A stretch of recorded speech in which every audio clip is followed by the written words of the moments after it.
At my son's lavish wedding in Long Island, 300 New York elites watched him yank my chair backward and send me crashing onto the marble floor.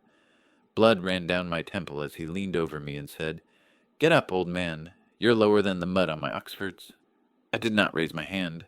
I only stood, straightened my old navy suit, and placed one red envelope on the table. By sunrise, my son would learn what was really inside. This story starts quietly, but it won't leave you unchanged. Before we dive in, drop a quick comment. Have you ever had to choose between family loyalty and doing what's right? Your perspective might be exactly what someone else needs to read. Some details have been adjusted for storytelling purposes. The message about justice, family, and dignity is what I hope reaches you. My son walked toward me across the marble ballroom floor with a microphone in one hand and murder in his eyes, and 300 wedding guests turned to watch what happened next. I should tell you who I am before you see what Glenn did. My name is Gordon Garrett. I'm 66 years old, a retired railroad signal technician from Cleveland Heights, Ohio. I worked 43 years keeping freight trains from colliding in the dark. Tonight I sat at table 14 in my only good Navy suit, dark blue, bought at Macy's in 2019, while my son gave his wedding reception speech at the Riddle Estate in Southampton, Long Island. The ballroom ceiling was 20 feet high. Crystal chandeliers threw light across marble floors that probably cost more than my annual pension. Glenn Garrett stood at the microphone in an $8,000 tuxedo. He's 38, my only child, and for the past 20 minutes, he'd thanked everyone, the caterers, the florists, the photographer, even the limousine driver. He never once mentioned my name. Tindra Riddle, 32, stood beside him in her Vera Wang gown, blonde hair swept up in something elaborate that probably took 3 hours. She was the bride. She was also the daughter of Senator Otis Riddle and Joyce Riddle, chairman of Sterling Capital Management. Joyce, 58, sat in the front row wearing Chanel and a pearl necklace I could probably retire on. Her practiced smile widened as Glenn moved away from the microphone stand and walked directly toward me. Otis Riddle, 62, sat beside his wife at table 1 with a champagne glass paused halfway to his lips. The entire ballroom fell into sudden electric silence. "Actually," Glenn said into the lapel microphone clipped to his tuxedo, his voice carrying across 300 people, "there's one more person I'd like to address tonight." I didn't move. I'd learned a long time ago that stillness tells you things panic hides. Glenn reached my table. He smiled. To anyone watching from across the room, it probably looked like a son approaching his father for an embrace. Then he planted his right foot behind the heel of my chair and yanked backward with both hands. The chair flew out from under me. I went down hard onto the marble floor. The back of my head struck the edge of the side table's solid mahogany, and I felt something warm spread through my hair. Blood. My late wife Lorraine's watch, the one I'd worn since she died 8 years ago, flew off my wrist and shattered across the floor in 7 pieces. The ballroom went dead silent except for Tindra's sharp gasp. Glenn stood over me. The microphone was still live. Get up, old man," he said. His voice echoed off the 20-foot ceiling. "You've been dragging me down since Mom died. This room is for people who shaped this country, not broken machinery from Ohio." I lay there on a $10,000 ballroom floor, with blood soaking into my gray hair. 300 people stared. Nobody moved. I could smell the champagne someone had spilled when Glenn shoved past their table. I could taste copper in my mouth where I'd bitten my tongue. Glenn turned slightly, addressing the room now. "Security," he said clearly into the microphone. "Take him to the back alley. He's lower than the dirt under my Oxfords." I looked up into my son's eyes. I saw nothing I recognized. 300 people watched my son stand over me while I lay on that ballroom floor, blood in my eye, and I understood completely and finally who Glenn had become. 2 security guards in dark suits started toward me. Joyce Riddle's smile had frozen into something carved from ice. Otis set his champagne glass down very carefully. Tindra's face had gone white. I didn't wait for the guards. I stood slowly. One of them reached out to help. I didn't take his hand. Blood ran down my temple, hot and sticky, soaking into my collar. I didn't wipe it away. I kept my eyes locked on Glenn's face.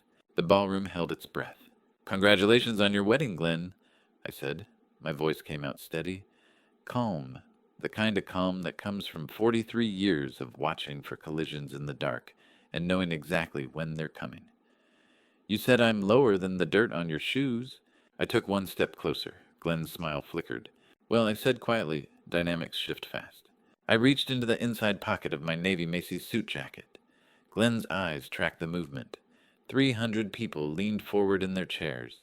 I pulled out a deep red envelope. Thick paper, the expensive kind. I placed it gently on the table in front of Glenn. It made no sound when it touched the white tablecloth.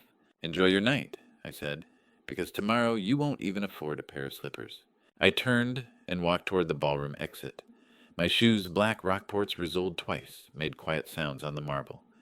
Behind me, 300 people sat frozen. Nobody spoke. Nobody breathed. I didn't look back. I learned that from the railroad, too.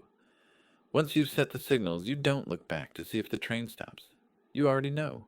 I was 10 feet from the door when I heard it. Behind me, Glenn picked up the envelope. I heard the paper tear. A small sound in a very large, very silent room. Then nothing. Then a sound I will remember for the rest of my life. A single word, barely a whisper, from a man who had never whispered anything in his life. No, but I'm getting ahead of myself. Let me take you back to that morning before the ballroom, before the blood, before Glenn opened that envelope and understood exactly how much trouble he was in. The morning my son got married, I woke before the alarm, the way you do when something important is coming, and your body knows it even before your mind catches up. 6:30 a.m. Gray Ohio sky, visible through the bedroom window of my small Cleveland Heights apartment. July weather is already thick with summer heat before 8 in the morning. I got up slowly. Joints are stiffer than they used to be. I made my way to the closet and pulled out my only good suit. The fabric was thin at the elbows now, but it was clean and pressed. I laid it across the bed. That's when I went to the dresser drawer and pulled out Lorraine's old wristwatch. My wife had been gone for 8 years. Pancreatic cancer that took her in 6 weeks. Flat from diagnosis to funeral. She'd been 58, a librarian at Case Western Reserve University, with reading glasses on a chain around her neck, and a way of making you feel like whatever book you were looking for was the most important thing in the world. I'd kept her watch in my drawer since the day she died. Never wore it. Never could bring myself to. But Glenn should have it, I thought. It was the right thing. A family heirloom to give my son on his wedding day. Something that meant something. I turned it over to wipe the dust off the back. That's when I saw the edge of the paper. It was taped to the inside of the watch case, yellowed tape, the kind that had been there a long time. I hadn't opened the back since Lorraine died. Never had reason to. But there it was, a small folded square, her handwriting on the visible edge. I sat down on the bed. The watch inscription on the back read, "To Gordon time doesn't measure love." L. She'd given it to me on our 20th anniversary. I remembered the restaurant. I remembered the way she'd smiled when I opened the box. I used my thumbnail to pry the tape loose. The paper came free. I unfolded it carefully, the crease lines sharp as the day she'd folded them. Lorraine's handwriting, 8 years gone, and she was still finding ways to reach me. I carried the note to the kitchen table, poured myself black coffee from the pot I'd started before I even thought about the suit, sat down in weak morning light, filtering through old curtains that Lorraine had picked out in 1996. The note was short, 4 lines. Gordon, if Glenn becomes the man I fear he's becoming, open box 7 at First National on Euclid. I'm sorry I wasn't strong enough to stop it myself. You always were. Lorraine. I read it 3 times. Then I sat in absolute silence for 10 minutes, coffee going cold in my hands. Box 7. I knew about box 7. Lorraine had opened it when she was still alive, a safety deposit box at First National Bank on Euclid Avenue, 3 blocks from our old house. She'd never told me what was in it. Just said it was family documents, insurance papers, that kind of thing. The day she died, she'd handed me a small key on a chain and said, "You'll know when you need this." I'd kept that key on my keyring for 8 years, never used it, never had reason to, until today. She knew, I said aloud to the empty kitchen. Even 3 weeks before she died, she knew what Glenn was becoming. My son had always been ambitious. That wasn't a crime. He'd gone to Columbia, gotten his MBA, started working for investment firms in Manhattan. Married up into the Riddle family, Senator Otis Riddle's daughter, no less. Glenn had called me twice in the last 3 years. Once to tell me about the engagement. Once to send the wedding invitation. He'd stopped visiting after Lorraine's funeral. Said Cleveland reminded him of things he wanted to forget. I stared at the note. Lorraine had seen something I'd been too stubborn or too hopeful to see. She'd watched Glenn change after college. Watched him start measuring people by their bank accounts and their connections instead of their character. She'd told me once 2 years before she died, "He's ashamed of us, Gordon. He's ashamed of where he came from." I'd told her she was wrong. She wasn't. I finished my cold coffee. Tasted bitter. Everything tastes bitter when you're drinking the truth you've been avoiding. Some warnings arrive too late to change what happens. They can only change what you do when it does. I stood up, folded the note carefully along its original creases, put it in the breast pocket of my white shirt, right next to my heart, went back to the bedroom and got dressed in that thin navy suit. I didn't go to Box 7 that morning. Couldn't. The bank wouldn't open until 9, and I had a 4-hour drive to Long Island ahead of me. Besides, something in Lorraine's note told me that whatever was in that box, I'd need it after the wedding, not before. Box 7 could wait one more day, I said quietly to the empty apartment, but only one more day. I looked at myself in the bathroom mirror, 66 years old, gray hair thinning on top, hands steady from 4 decades of railroad work, setting signals in the dark, so trains didn't collide, face that had seen its share of hard weather and long shifts. Lorraine's note sat against my heart. Whatever happened at that wedding, whatever Glenn had become, whatever cruelty or dismissal or shame he'd planned to throw at me, my wife had already seen it coming 8 years ago, and she'd left me a map. I went to the kitchen counter and picked up my car keys. The little key to Box 7 hung on the ring next to my apartment key and my mailbox key. It caught the morning light. I had a wedding to attend. My son's wedding. And I had a feeling that by the time the day was over, I'd know exactly what Lorraine had left me in that box. I locked the apartment door behind me and walked down to where Luther Graves was waiting in my driveway. Luther Graves was waiting in my driveway at 8:45, the way he always was, early, quiet, ready. He stood beside my old gray pickup truck in a dark suit, a small bag at his feet. Luther was 62, built like a man who still did push-ups every morning, even though he'd retired from the FBI 7 years back. He'd spent 30 years in organized crime, and his eyes still carried that methodical readiness, the kind that comes from knowing how fast things can go wrong and how to document it when they do. "Morning," he said, picking up the bag. I nodded. We'd already said everything we needed to say 3 weeks ago when I'd asked him if he could help me, and he'd said yes without asking why. That's friendship, not asking why until after you've already said yes. He climbed into the passenger seat. I started the engine. We pulled out of Cleveland Heights at 9 a.m., sharp 4 hours to Long Island ahead of us. We were 20 minutes onto I-78 East when Luther unzipped the bag and started his final equipment check. "Gordon," he said, pulling out what looked like an ordinary necktie, "whatever happens in that room today, I've got it covered. All 3 angles. Everything we discussed." I'd known Luther since 1987. He'd investigated a freight yard theft ring that year, interviewed me as a witness, and we'd stayed friends ever since. When I needed someone who understood how to capture evidence that would hold up in court, Luther was the only person I called. He showed me the tie first. Micro camera woven into the fabric lens, smaller than a pinhead, positioned where the tie would hang naturally against his chest. Then the suit jacket, second camera, hidden in the lapel buttonhole. Finally, the wristwatch, third angle wide field of view. High definition. Luther said, testing each one with a small screen no bigger than a credit card. Battery life 6 hours, all 3 recording independently in case one fails. Cloud backup uploading in real time to encrypted server. "You're sure they won't detect it?" I asked. "Gordon," he said, "I spent 3 decades wiring confidential informants before they walked into rooms with people who would kill them if they found a microphone. Trust me, no one's going to notice a tie." We drove in silence for another hour. Outside the window, Ohio gave way to Pennsylvania, then New Jersey. I thought about Lorraine's note in my breast pocket. I thought about Box 7 waiting at First National Bank. I thought about my son somewhere ahead of us on this same highway getting dressed for his wedding. Luther's phone buzzed. Encrypted text. He read it. His face didn't change, but I'd known him long enough to see the muscle in his jaw tighten. What I said: "Bernard Hewitt didn't show up to the pre-ceremony meeting this morning." Luther said, voice flat. "His assistant says he's unreachable. My hands tightened on the steering wheel. Bernard Hewitt was Glenn's accountant. 58 years old, CPA, 20 years managing the Riddle family's private finances. Luther had been tracking him for 6 weeks as part of what we were doing. Bernard was supposed to be at that wedding. He was supposed to be one of the groomsmen. How unreachable? I asked. Phone off. Apartment door locked from inside. Building super did a wellness check an hour ago. No answer. The cold sensation that had been sitting in my chest since I read Lorraine's note spread wider. Could be nothing, Luther said.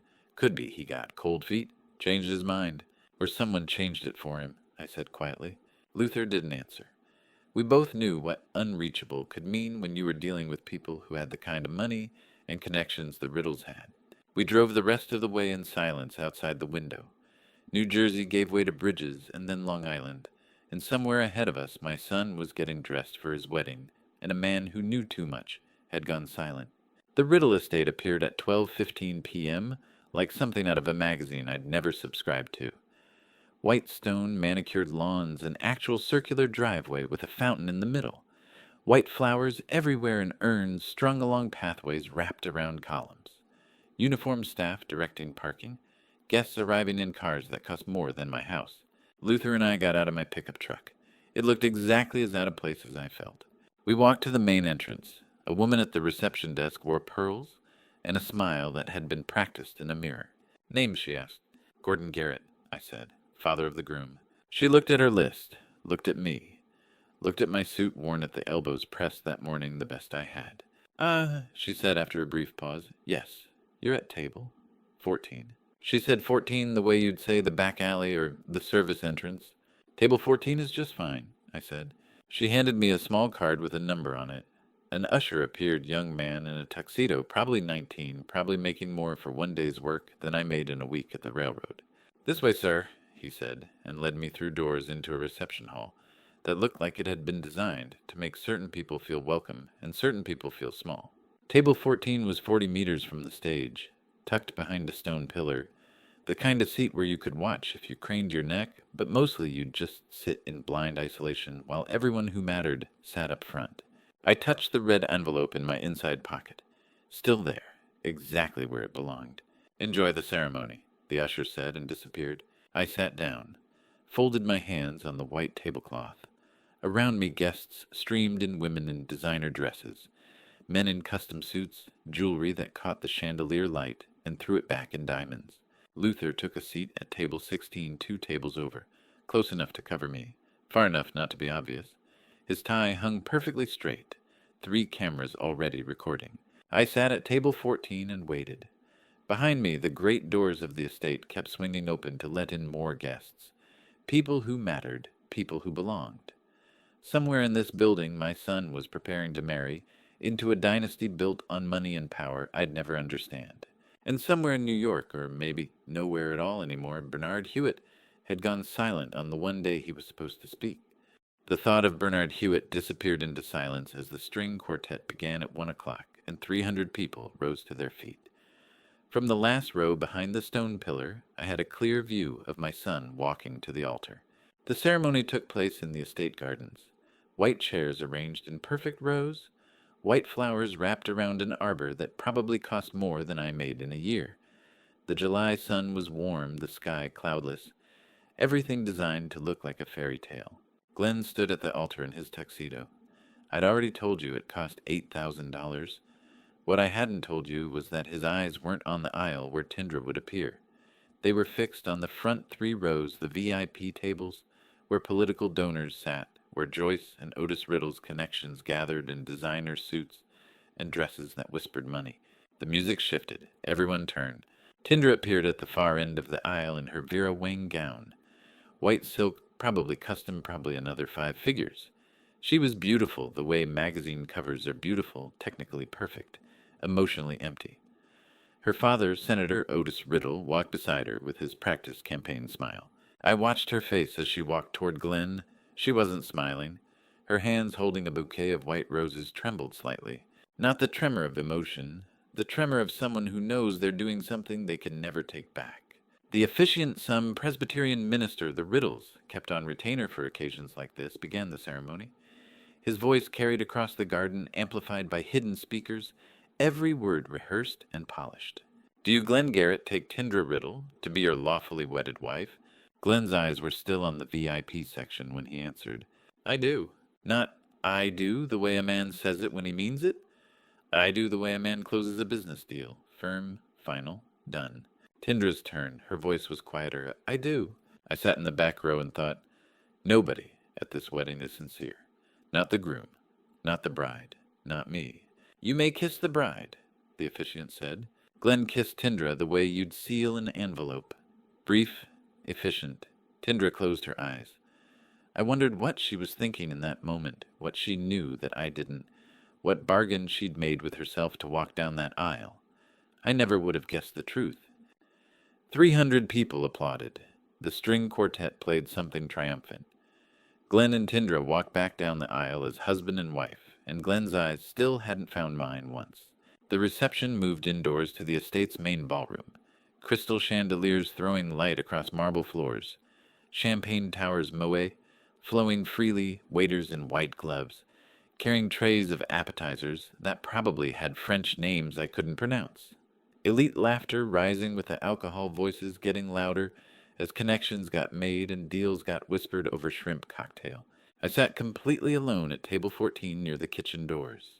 Around me, guests mingled, moved between tables, introduced themselves, shook hands, the kind of social dance that happens when powerful people gather, everyone performing their role, everyone playing the game. No one came to table 14. 20 minutes into cocktail hour, a woman in a blue dress wandered near my table. 50s pearl earrings, the kind of polished appearance that comes from having help. "And how do you know the family?" she asked, champagne glass in hand, making conversation the way you do at weddings when you're trying to be polite. I looked up at her. "I'm Glenn's father," I said. Her smile froze, just for a second, then recovered. "Oh," she said, pause. "How lovely." She moved to the next table. Across the ballroom, Glenn led Tindra through the crowd like a politician at a fundraiser, stopped at every VIP table, shook hands with every donor, introduced his father-in-law, Senator Otis Riddle, introduced his mother-in-law, Joyce Riddle, chairman of Sterling Capital Management, smiled for photos, laughed at jokes, never once looked toward the kitchen corner where his actual father sat alone. I picked up my water glass. The ice had melted. I drank it anyway. It tasted like nothing. You learn things about people when they treat you like you're invisible. You learn what they value. You learn what they're ashamed of. You learn exactly where you rank in the hierarchy they've built in their minds. Glenn had built his hierarchy. I was somewhere below the caterers. Across the room, near the eastern windows, Luther Graves sat at his table holding a glass of plain water. In a room full of champagne and motion, he sat perfectly still, watching. Luther had been doing this work for 30 years before he retired from the FBI. Surveillance, documentation, observation. He knew how to be invisible in a crowd while seeing everything. His tie hung straight, the camera recording. His jacket positioned perfectly second-angle capturing. His watch catching the chandelier light, third-angle documenting. Our eyes met across the ballroom. He gave me one small nod. I nodded back. We were both here for the same reason. We were both watching the same performance, and we both knew what was coming after the champagne ran out and the speeches began. A waiter passed by my table. I smelled cologne and chicken teriyaki from the appetizer tray. The chandelier above me hummed slightly old wiring, probably in a house this size. Joyce Riddle stood near the bar, talking to a group of women in designer dresses. Her pearls caught the light. Her laugh was practiced musical, the kind you perfect when you spend 40 years in rooms like this. She glanced once in my direction. Her eyes passed over me like I was furniture. Otis Riddle worked the room with the smooth efficiency of a man who'd spent decades in politics. Handshake, smile, joke, move to the next group. Never pausing long enough for anyone to ask a real question. Never stopping long enough for anything uncomfortable. Tindra stood beside Glenn, hand resting lightly on his arm, smiling for photographs. The trembling had stopped, or she'd gotten better at hiding it.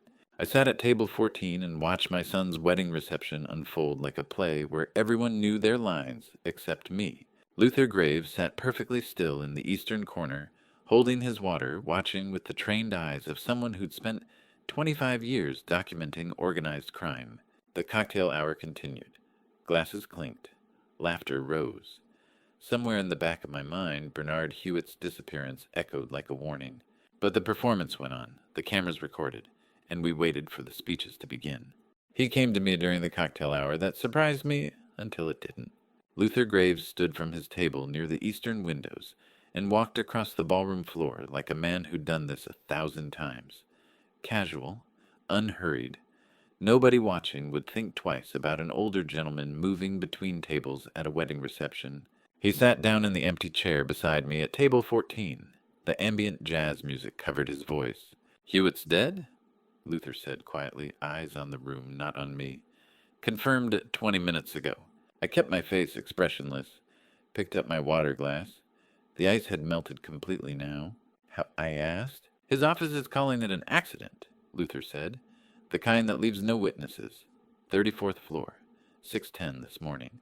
I set the glass down carefully. Across the ballroom, Joyce Riddle laughed at something Senator Somebody said. Her pearl necklace caught the chandelier light. She looked like someone's elegant grandmother, the kind who bakes cookies and remembers birthdays. "She did it," I said, not a question. "Can't prove it yet," Luther said. "But Bernard Hewitt was the Riddle family's accountant for 20 years. Managed their private finances, their trusts, their offshore arrangements. The kind of man who sees numbers that tell stories people don't want told. And Joyce found out he was talking. Someone did." I watched Joyce across the room. She raised her champagne glass to someone, smiled, that practiced smile. The most dangerous people always look like someone you'd trust with your grandchildren. I've learned that lesson twice in my life, both times. Too late for someone else. "She's been building something for 12 years, Luther continued, voice barely above a murmur. "Something that required people like Hewitt to keep quiet. Sterling Capital Management, that's her company, her network, her empire. Glenn married into that empire 3 hours ago, and Bernard was the one who could prove what she'd built." Luther nodded slightly. "Was." We sat in silence for a moment. The jazz quartet played something smooth and forgettable. Guests laughed, glasses clinked. 300 people celebrating while a man who'd known too much lay on a morgue table somewhere in Manhattan. "There's someone who wants to meet you," Luther said. "Rose Garden, 5:15. She'll find you." "Who?" "You'll see." Luther stood, adjusted his tie, the one with the camera woven into the fabric, walked back to his table the same casual way he'd come. Nobody noticed. That was the point. I sat at table 14 and watched the cocktail hour continue. Glenn moved through the crowd like he owned it. Tindra smiled for photographs. Joyce Riddle held court near the bar, and Bernard Hewitt was dead. At 5:15 I stood and walked toward the garden doors. Nobody stopped me. Nobody cared. I was invisible here, the father. Nobody introduced the guest. Nobody claimed. The rose garden behind the estate was dark except for warm light spilling from the house windows. Stone pathways wound between vine fences, the smell of roses mixing with cut grass and July humidity. Vivaldi played distantly through the open ballroom windows, strings and piano elegant and hollow. I stood on the pathway and waited. She came from the shadows near the eastern fence. I hadn't heard her approach. That should have told me everything. "Mr. Garrett," she said. Her voice cut through the distant music like a blade through silk. Calm, authoritative. The kind of voice that came from years of asking questions people didn't want to answer. She was 44, maybe. Dark blazer over dark slacks. The kind of professional attire that said federal agent or prosecutor or someone who'd spent a career in rooms where answers mattered. Her face was sharp, intelligent, measuring me the way Luther measured rooms. "I'm Trina Morales," she said. "No handshake yet? No unnecessary movement. Should I know that name?" I asked. "No, but I know yours, and I know why you're here." She stepped closer. The light from the house windows caught her face. I saw exhaustion there, the kind that comes from working a case too long, caring too much, pushing past the point where most people quit. "I've been keeping an eye on certain people for a while now," she said. "Tonight is important. What you're planning to do tonight, let it happen. But after tonight, I need 48 hours. "For what?" "To finish what Bernard Hewitt started." The rose smell was strong. Somewhere in the garden a fountain trickled. Inside the house, people laughed. "Who are you exactly?" I asked. Trina Morales looked at me for a long moment. "Someone who's been waiting for a man like you to walk into a room like this," she said. Someone who's been building a case that needs one more piece to fall into place. 48 hours, Mr. Garrett. That's all I'm asking. Can you give me that? I thought about Lorraine's note in my breast pocket. I thought about Box 7 waiting at First National Bank. I thought about the red envelope that would change everything in about 2 hours when Glenn finished his speech and saw what his father had brought to his wedding. What happens in 48 hours? I asked. Justice, Trina said. If we're lucky. If we're not, a lot of powerful people walk away from things they shouldn't walk away from. And Bernard Hewitt died because he was brave, she said quietly. He gave me documents, evidence, the kind that puts people in federal prison for the rest of their lives. But documents alone aren't enough. I need the people who wrote them to make mistakes. I need them to panic. I need them to show their hand. And tonight does that. Tonight starts it. 48 hours finishes it. She held out her hand. I shook it. Her grip was firm, brief, professional. Whatever happens in that ballroom tonight, she said, let it happen. Don't stop it. Don't explain it. Let it play exactly the way you've planned. I'll handle the rest. She released my hand, turned, walked back toward the lights of the house, her silhouette disappearing into the warm glow of the reception. I stood alone in the dark garden, listening to Vivaldi through the windows, thinking about what 48 hours meant and what it would cost, thinking about Bernard Hewitt on a morgue table, thinking about Joyce Riddle laughing over champagne while a man who'd tried to stop her lay dead. 48 hours. She'd asked for 48 hours without telling me exactly who she was or what would happen when those hours were up. But I knew one thing with absolute certainty, whatever Bernard Hewitt had discovered about Joyce Riddle. Whatever had gotten him killed on the morning of this wedding, I was standing in the middle of it now. And the red envelope in my pocket was about to make everything infinitely worse. Luther found me in the garden 2 minutes after Trina Morales left. He came through the shadows the same way she had silent footsteps, the smell of roses heavy in the humid air. NYPD confirmed it, Luther said. The hallway camera on that floor was manually wiped at 5:47 a.m., 17 minutes before they found him. He paused. Manual deletion. That doesn't happen by accident. The fountain in the garden trickled. Somewhere inside the house, people laughed. 300 guests celebrating a wedding while a man who'd tried to do the right thing lay dead. Trina Morales told you to let tonight play out, Luther said. It wasn't a question. She did. Then that's what we do. Whatever you've got planned, the envelope, the confrontation, let it happen. Morales has been building something bigger than what we see. Hewitt's death proves it. I looked back at the house, at the lights, at the music, at the $200,000 wedding happening inside while Bernard Hewitt's body grew cold in a city morgue. He'd known something about the people in that room, and now he is gone. Whatever he'd known had died with him, or so Joyce Riddle believed. I need to get back before they notice I'm gone, I said. Luther nodded. Speeches start at 7:10. Glenn goes first. I know. The cameras are recording all 3 angles. Whatever happens, we'll have it. He walked back toward the house. I stood alone for another moment, breathing in rose-scented air and thinking about a man who jumped from a 34th floor after someone carefully erased the last 17 minutes of his life from a security camera. Then I walked back to the lights. But I need to tell you about something that happened 4 months before that night. Something I wasn't there to see but learned about. Later, from Rodney Fulton, when court documents made it public record.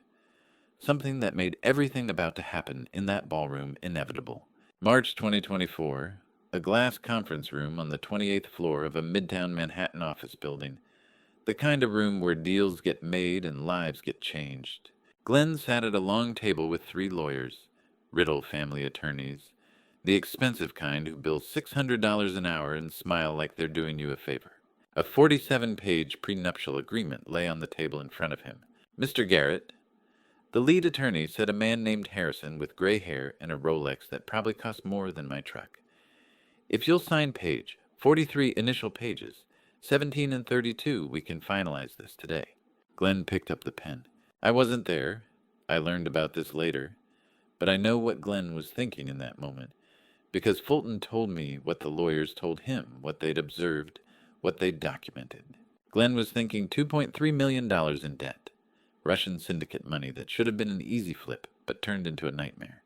This marriage is my only way out. The prenup was simple on the surface. Standard wealthy family protection. Tindra Riddle's assets remained separate. Glenn had no claim to Riddle Family Trust's properties or holdings.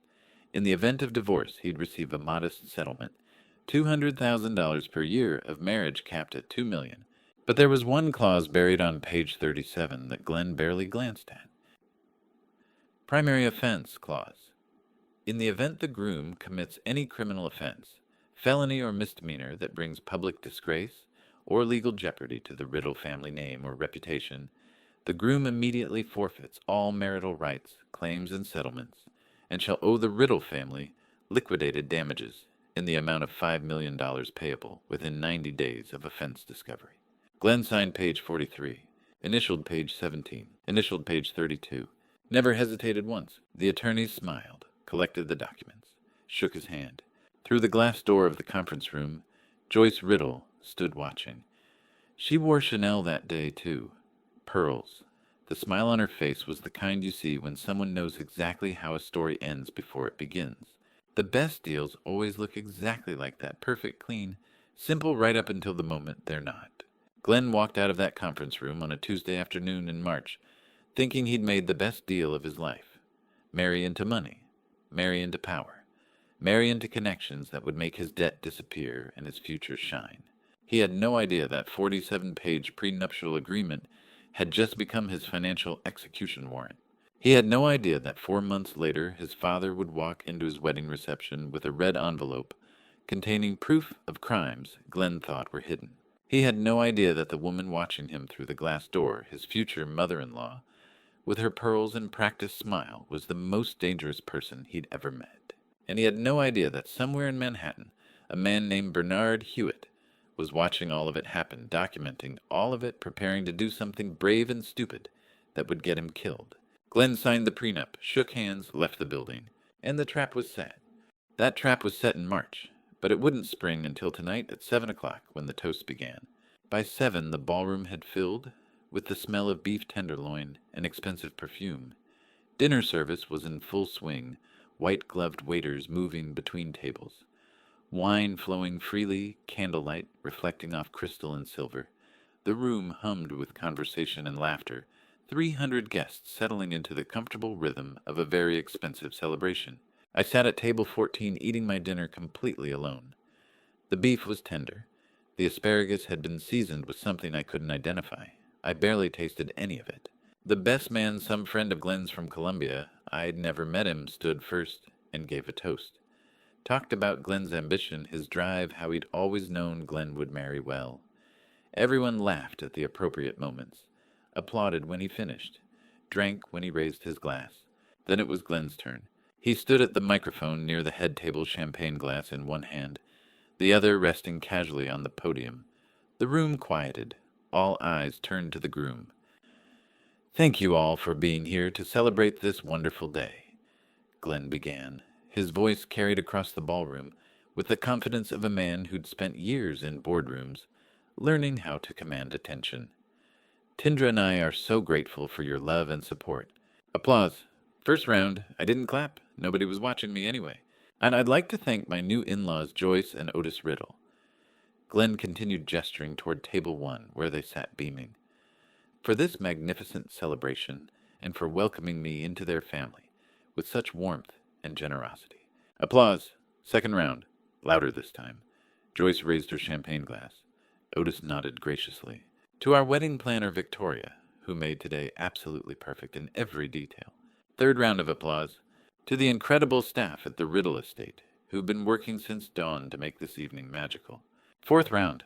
"To Alessandro and his team from Bella Cucina for this extraordinary meal." Fifth round. I sat in my corner, cutting my beef into smaller pieces I wasn't eating, counting. "To Marcus at Prestige Florals for the stunning arrangements." Sixth round. "To the string quartet, your music made our ceremony absolutely beautiful." Seventh round. "To David, our photographer, who's capturing memories we'll treasure forever." Eighth round. Glenn took a sip of champagne, smiled at Tindra, who sat beside him, looking like she'd been carved from porcelain. Her hands rested in her lap. She wasn't smiling. "To James, our limo driver, who got us here safely and on time." Ninth round of applause. For the limo driver, Glenn talked about the future. the house they'd buy, trips to Europe they'd planned. How blessed he felt. How grateful. How excited he was to start this new chapter with Tindra by his side. He talked for 4 minutes and 37 seconds. I know because I counted everyone. Not once, not one single time in 4 minutes and 37 seconds did he mention my name. Not my father who raised me. Not the man who taught me. Not even a vague reference to family back in Ohio. Nothing. As far as Glenn's speech was concerned, I didn't exist. I'd never existed. I counted exactly 11 rounds of applause when Glenn concluded with a toast to his beautiful bride. "To Tindra," he said, raising his glass, "the woman who changed my life." 11th round. Everyone drank. Glasses clinked across the ballroom. The crowd settled back into conversation as Glenn moved to sit down beside his new wife. I forced a smile, clapped along with everyone else. My hands felt heavy. Then Glenn stopped. He'd been halfway to his chair when he paused, turned back to the microphone. The room quieted again, curious.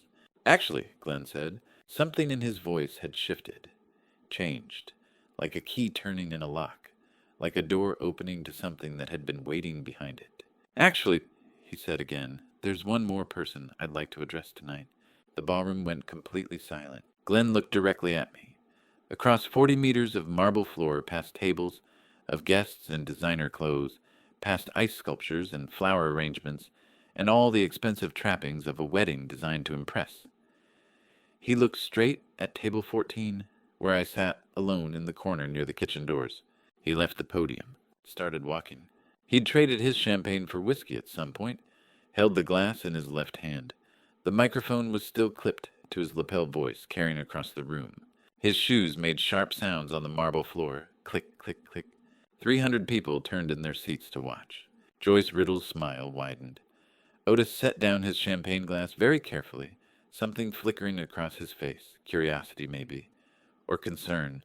Luther Graves sat perfectly still, 2 tables over his tie camera, recording every angle. Tindra's hands tightened in her lap. Glenn came toward me the way a man walks when he wants everyone in the room to watch, when he wants to make a point, when he's about to do something he's been planning for a long time. I sat at my table in the corner. The blood was still hours away. Lorraine's watch was still whole on my wrist. The red envelope was exactly where it belonged, in my inside pocket. And I knew with absolute certainty what was about to happen, because I'd planned for it. All of it. I'd known Glenn would give a speech that erased me. Known he'd thank everyone from the caterers to the limo driver, while pretending his father didn't exist. Known that eventually, maybe not tonight, maybe not this year, but eventually his shame and his ambition would collide into something public and ugly. I just hadn't expected him to make it quite this easy. Glenn walked across that ballroom floor with 300 witnesses watching. The microphone was live, the cameras were recording, and the prenuptial agreement he'd signed in March, the one with the trigger clause on page 37, was waiting. He'd signed his own execution warrant 4 months ago. He just didn't know I'd brought it to his wedding. Glenn reached my table, stood over me. The whiskey glass in his hand caught the chandelier light. His eyes held something I'd seen before, but never quite this clearly, contempt, mixed with shame-love, twisted into something that looked like hate. "Get up," he said, and 300 people held their breath to see what would happen next. I walked out of that ballroom with blood in my hair and Lorraine's broken watch in 7 pieces, scattered across the marble floor. Luther had the car running in the parking lot. He took one look at my face and handed me a folded handkerchief without saying a word. Luther pulled out of the Riddle Estate parking lot at 7:23 p.m. The old gray pickup merged onto the highway heading west. Behind us, 300 guests were probably still processing what they'd witnessed. Ahead of us, 4 hours of night driving stretched toward Ohio. "Tell me about the envelope," Luther said after we'd been driving for 10 minutes in silence. I kept pressure on the bleeding. Outside the window, Long Island mansions gave way to commercial zones, then highway signs. "It wasn't wedding money," I said. Luther glanced at me, waited. It was a formal binding commitment from the Miller Industrial Trust," I continued. $10 million routed into the Independence Future Fund, which is super PAC backing Congressman Webb, Senator Riddle's fiercest political rival in next year's primary. Luther's hands tightened on the steering wheel, just slightly. He didn't say anything for a long moment. "Fully notarized," I added. "Effective immediately, completely irrevocable. "When did you set this up?" he finally asked. 3 months ago, right after the engagement announcement. The truck hummed along the highway. I pulled the handkerchief away from my temple. The bleeding had slowed. Blood had soaked into my collar, staining the white shirt dark red. $10 million to Otis Riddle's political enemy, Luther said quietly. From a trust with your son's fingerprints all over it, on his wedding night, in front of every donor and power broker in New York. Yes, Glenn doesn't have access to that trust. No, I agreed. But the documents show wire transfers initiated from accounts Glenn had authorization on, dated 2 weeks ago. All perfectly legal if Glenn authorized them. All perfectly illegal if he forged my signature to access those funds. Luther drove in silence, processing what I'd just told him. Outside the window, Long Island gave way to Bridges and then New Jersey. Somewhere behind us, a wedding reception continued without the father of the groom. Did he? Luther asked. Forge your signature. I looked out at the passing lights. Yes, I said. 6 weeks ago. I have the documents. Luther has the security footage. And now 300 witnesses just watched me deliver proof of it at Glenn's wedding. The prenup clause, Luther said. Any criminal offense bringing public disgrace to the Riddle family name. Forfeits everything. Owes them $5 million. Which he doesn't have. No, he doesn't. The truck merged onto I-80 West. The headlights cut through darkness. My temple had stopped bleeding. The handkerchief was soaked through. You planned this for 3 months, Luther said. Not a question. A statement of fact spoken with something that sounded like respect. Longer, I said. I just didn't know the shape it would take until Lorraine's note told me to open box 7. We drove in silence after that, Luther processing, me watching exit signs count down the miles toward home. But I need to tell you about something I didn't know that night. Something I only learned 6 months later when Rodney Fulton showed me recovered messages. I'm telling you now because it changes how you understand everything that came after. January 2024, 6 months before the wedding. I didn't know this then. I learned it later from recovered court documents. 2:13 in the morning. Tindra Riddle sat in her bedroom in her Upper East Side apartment. Pitch black except for the faint blue glow of her phone screen. Distant sirens rose and fell from the Manhattan streets 30 floors below. She typed a text message to her mother. Mom, I think Glenn is using me. He keeps asking about Dad's finances. Something doesn't feel right. I don't want to do this anymore. She hit send. The message showed delivered at 2:13 a.m. Tindra sat in the dark waiting. The sirens faded. Traffic sounds rose and fell. The heating system clicked on somewhere in the apartment. Her phone lit up at 2:31 a.m. Joyce Riddle. Tindra, we've discussed this. The family needs this wedding. Stay the course. Handle it. Don't message me about this again. Tindra read it once, twice, read it a third time. She shut off the screen, sat alone in darkness. Outside her window, Manhattan never stopped moving. Inside her bedroom, she made a choice.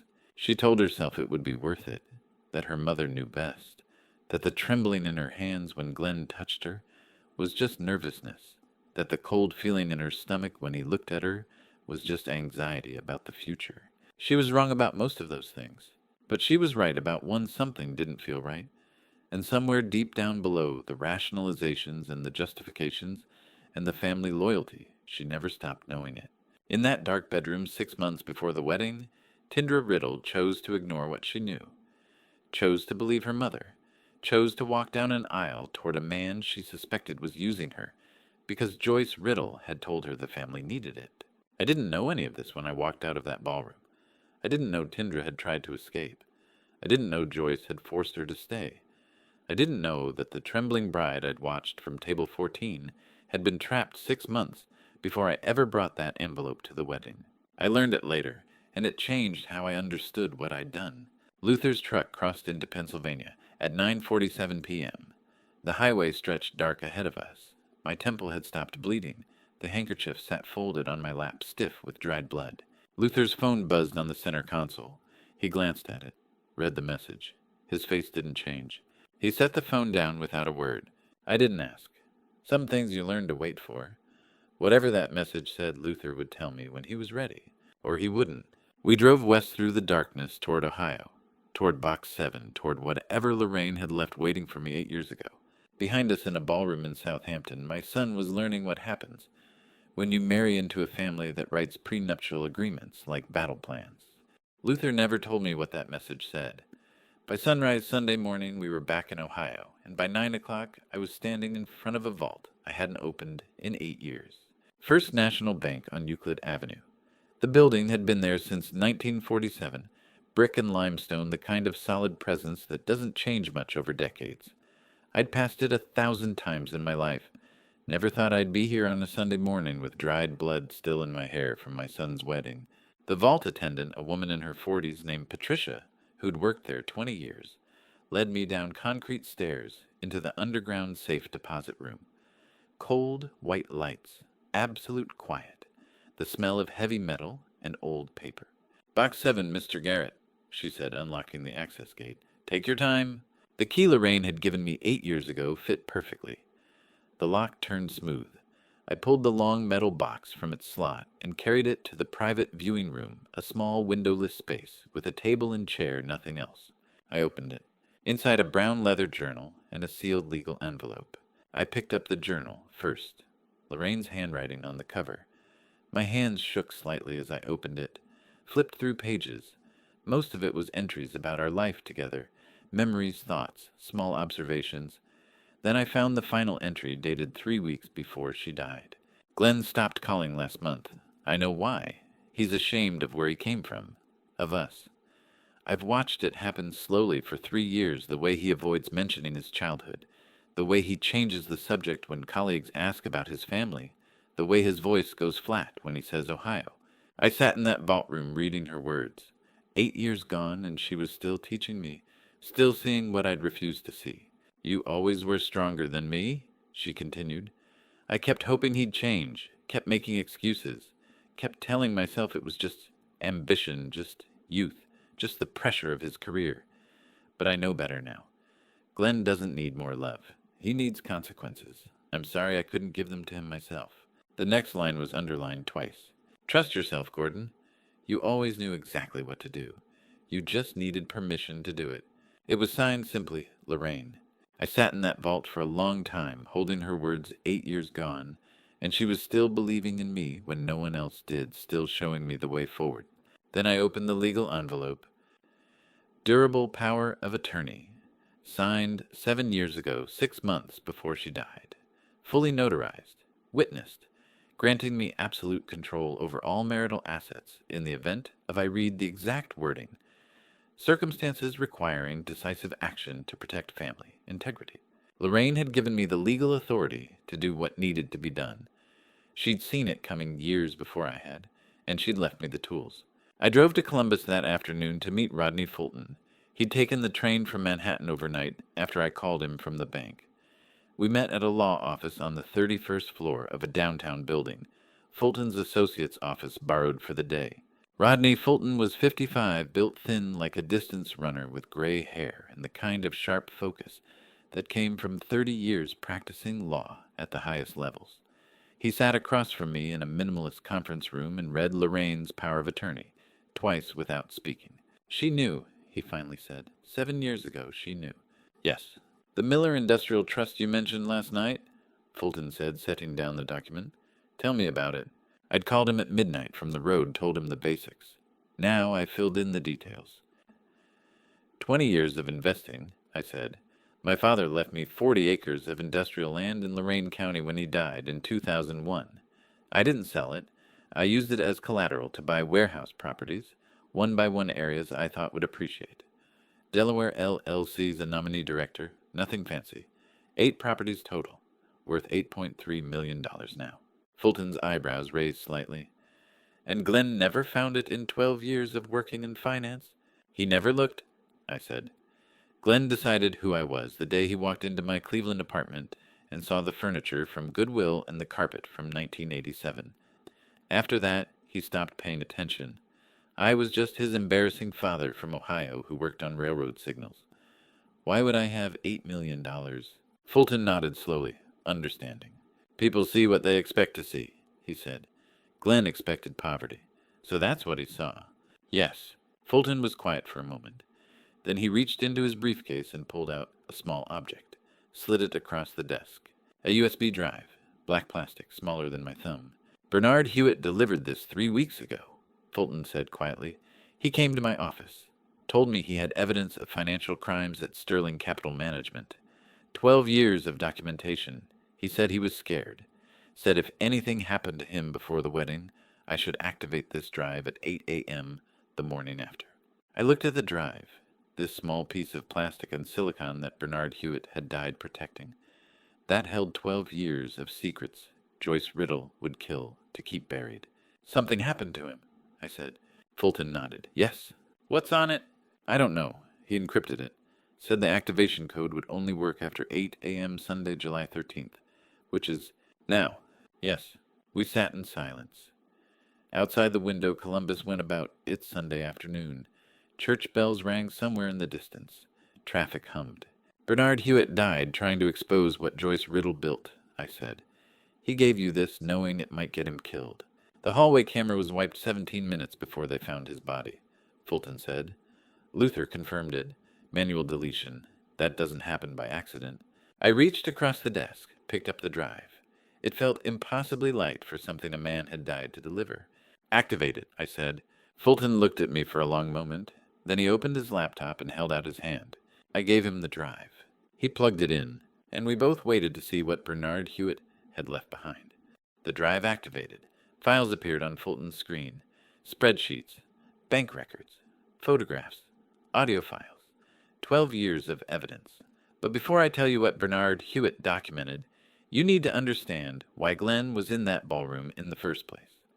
To understand that you have to go back a year to a warehouse in Red Hook that smelled like motor oil and bad choices. I wasn't there, but the recording was. Private investigator Luther hired documenting everything. I'm telling you what I heard. July 2023, late at night, a warehouse in Red Hook, Brooklyn. The kind of place that had probably manufactured something legitimate once, but now served as neutral ground for conversations nobody wanted witnessed. Single dim yellow light bulb hanging from exposed ceiling beams. Concrete floor stained with decades of oil and rust. The smell of motor oil mixing with river water, seeping through old brick walls. Glenn sat in a wooden chair, alone, sweating. 2 men in sharp suits stood in front of him. The recording picked up their voices clearly. They'd been careless about where Glenn's phone was, or maybe they didn't care. $2.3 million, the older one said. Russian accent, but smooth, educated. That's what you owe. Glenn's voice shook when he answered. I can get it. Just need more time. The investment will pay out. The investment failed, the older man interrupted. 6 months ago. You've been gambling with borrowed money trying to recover. Now you owe us more than you started with. Silence on the recording. Just Glenn's breathing. Fast. Panicked. But we're reasonable people, the older man continued. We don't want your money, Glenn. We want an introduction. To who? Senator Riddle's campaign needs clean capital for his upcoming race. You need a wife from the right family. Family with political connections. Family with access. Another pause. Glenn processing. 1 phone call, the man said. You meet Tindra Riddle at a gallery opening next Thursday. We arrange the introduction. You do the rest. The debt disappears completely. That's it? Glenn asked. Just meet her. Meet her. Date her. Marry her if you can. Give us access to the Riddle family network. That's all. The recording captured Glenn's answer clearly. No hesitation, no consideration. Yes. Good, the older man said. We'll be in touch about the details. Footsteps on concrete, a door opening, closing, then silence. Glenn walked out of that warehouse on a summer night in 2023 thinking he'd saved himself. He had no idea that other people had been listening to that conversation for a very long time, waiting for exactly the right moment to use it. That recording was on Bernard Hewitt's USB drive, along with everything else. Fulton and I sat in his conference room at 2 p.m. Sunday afternoon, listening to files Bernard had left behind. I was on my 3rd coffee. The caffeine wasn't helping the exhaustion, just making it sharper. Fulton closed the door, put his phone on silent, told me everything he'd learned. Systematic pattern, he said, pulling up spreadsheets on his laptop. At least 4 weddings over 6 years, all arranged the same way. Young professionals with debt or legal problems introduced to wealthy political families. Sterling Capital Management served as the clearinghouse for money laundering. Joyce Riddle built this system. Bernard Hewitt documented it.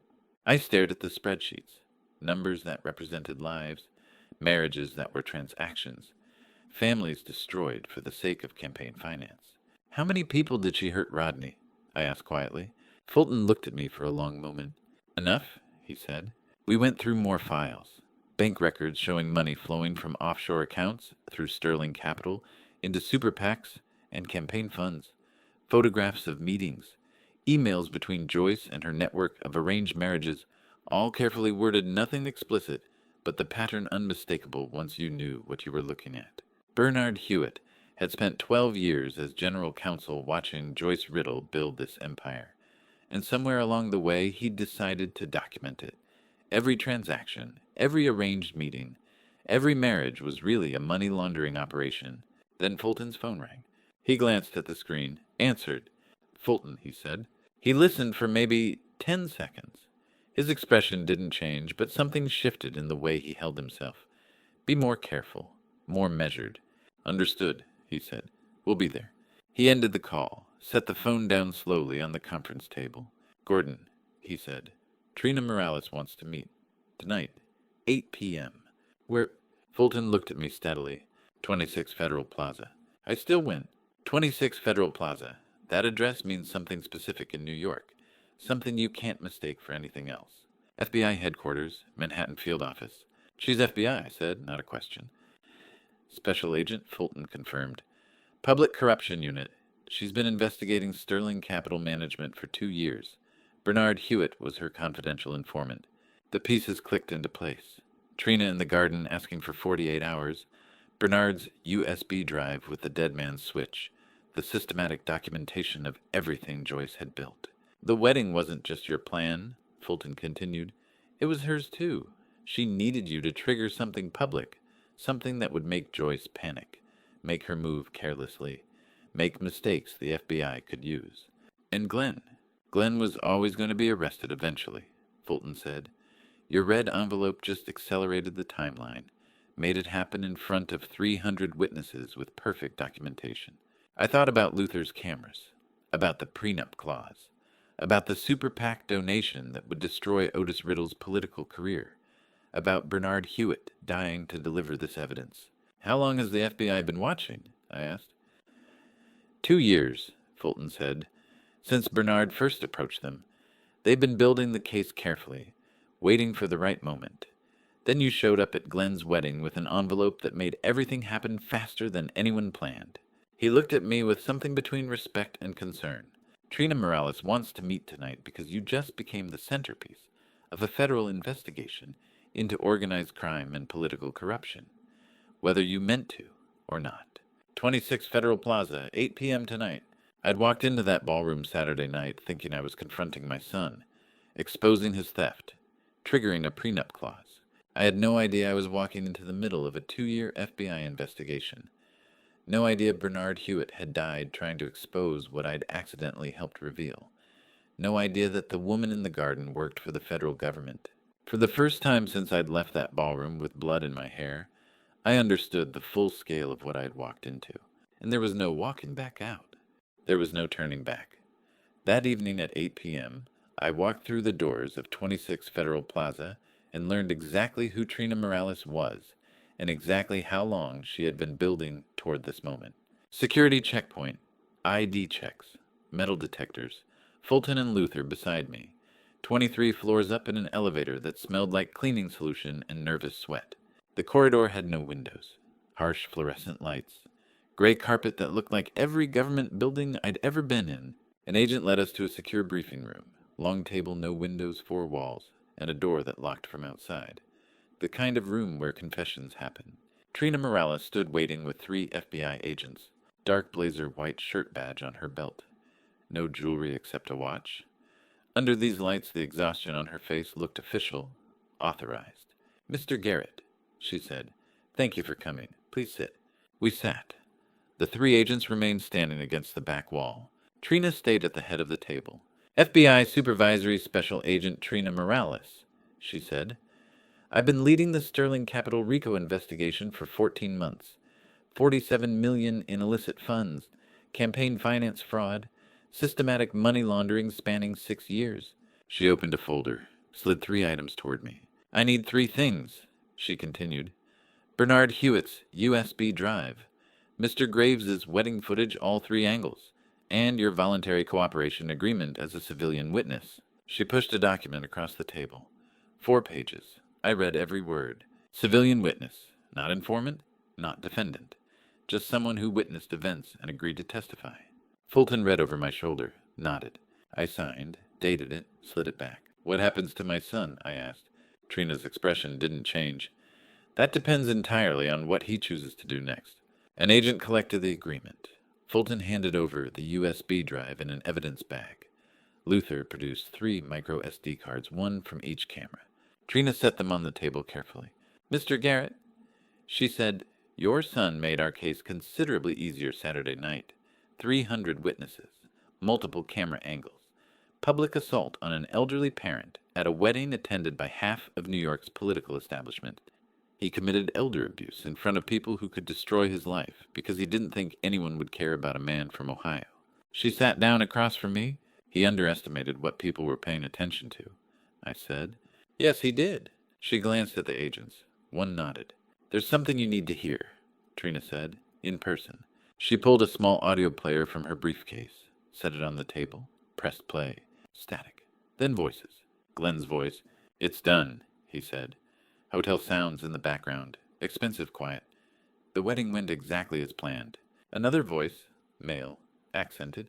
And your father? Old man's rattled, Glenn said. He bled on the ballroom floor tonight and walked away like a dog someone kicked. He's finished. The trust access. 2 weeks, Glenn said. I'll force him to sign the power of attorney. He's too shaken to resist, too embarrassed to fight back. 2 weeks, Glenn, the other voice said. Don't make us come looking for you. You won't need to.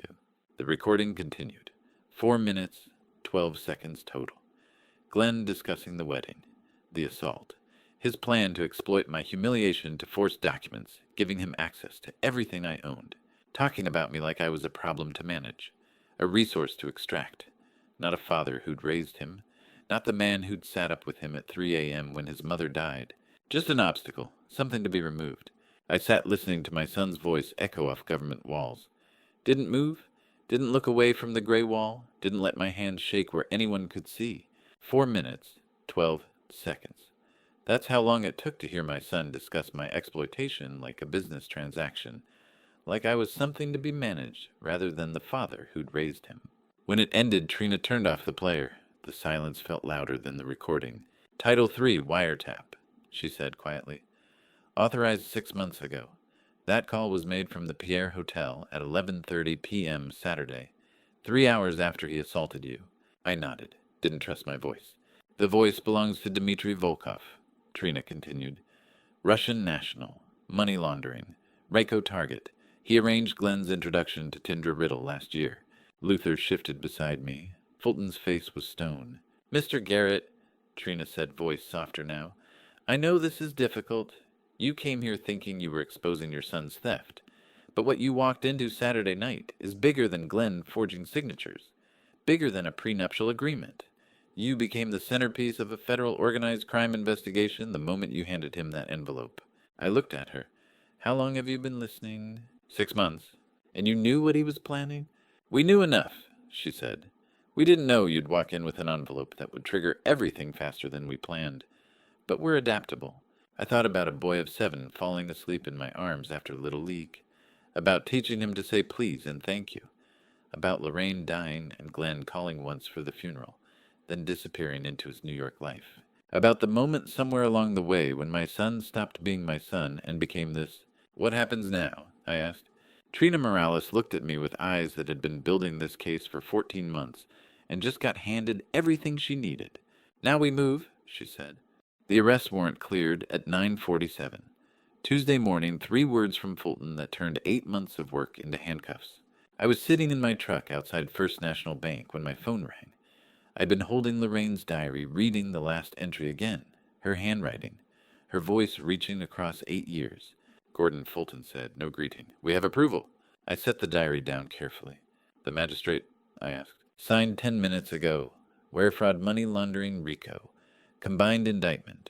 The DA's office coordinated with FBI. Everything Bernard documented. Everything Luther captured. Everything from the wiretap It's all there. One case, unbreakable. I looked out at the Cleveland morning, gray sky, cold for July. People walking past on their way to work, to coffee shops, to lives that didn't include watching their sons get arrested. When do they move? I asked. Noon, Fulton said. The Pierre. Glenn won't see it coming.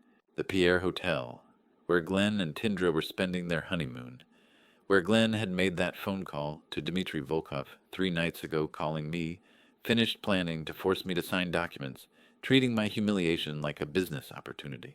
Luther's setting up a secure feed, Fulton continued. You don't have to watch, but if you want to... I said. Understood. I'll send you the encrypted link. He paused. I heard him breathing, heard the sounds of his office in the background phones, ringing voices in the hallway. Gordon, he said finally, this is what you wanted, what you worked for. But watching it happen, that's different than planning it. You don't have to... I'll watch, I said. Some things you need to see with your own eyes. Some moments you need to witness, even when they break something inside you that won't heal right afterward. Fulton sent the link at 11:45. I pulled it up on my phone. Luther's feed. Encrypted. Secure. The screen showed a hotel hallway. Expensive carpet. Wallpaper that probably cost more per square foot than my monthly rent. A door with a brass number 2847. The presidential suite. Before I show you what happened at the Pierre Hotel that Tuesday morning, are you still with me? Comment A if you think Glenn saw this coming, or B if you think he was blindsided. Tell me why in 8 to 10 words. This is where justice stops being an idea and becomes handcuffs. A quick note, what follows includes some recreated details to convey the emotional weight of that moment. At noon, exactly 3 FBI agents appeared in the hallway. Dark suits, badges visible. One knocked on the door, waited, knocked again. The door opened. Glenn stood there in a hotel robe, hair wet from a shower. He looked relaxed, rested, like a man on his honeymoon who'd just ordered room service breakfast. His expression changed when he saw the badges. Gordon Garrett, the lead agent said. Her voice was clear even through Luther's audio feed. FBI, we have a warrant for your arrest. Glenn's face went blank, not shocked, not panicked, just empty, like a computer calculating its next move. On what charges? He asked. His voice was steady, controlled. Wire fraud, money laundering, and RICO violations, the agent said. You have the right to remain silent. Anything you say can and will be used against you in a court of law.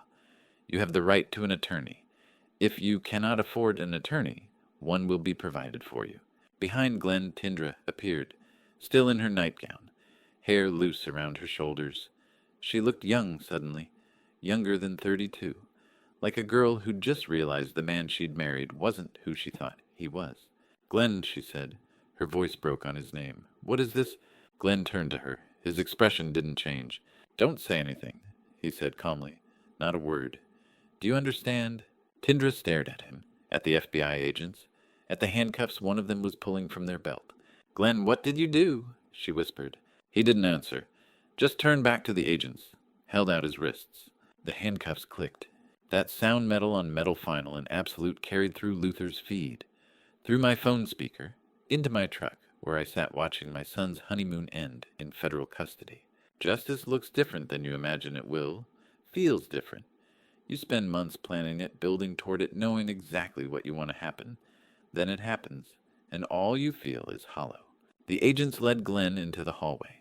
Tindra stood in the doorway watching. Her face was frozen. Shock, maybe, or realization, or the moment when you understand that everything you thought was real was actually something else entirely. Glenn walked past her without looking back. The agents escorted him toward the elevator. The feed followed them until they turned the corner. Then it went dark.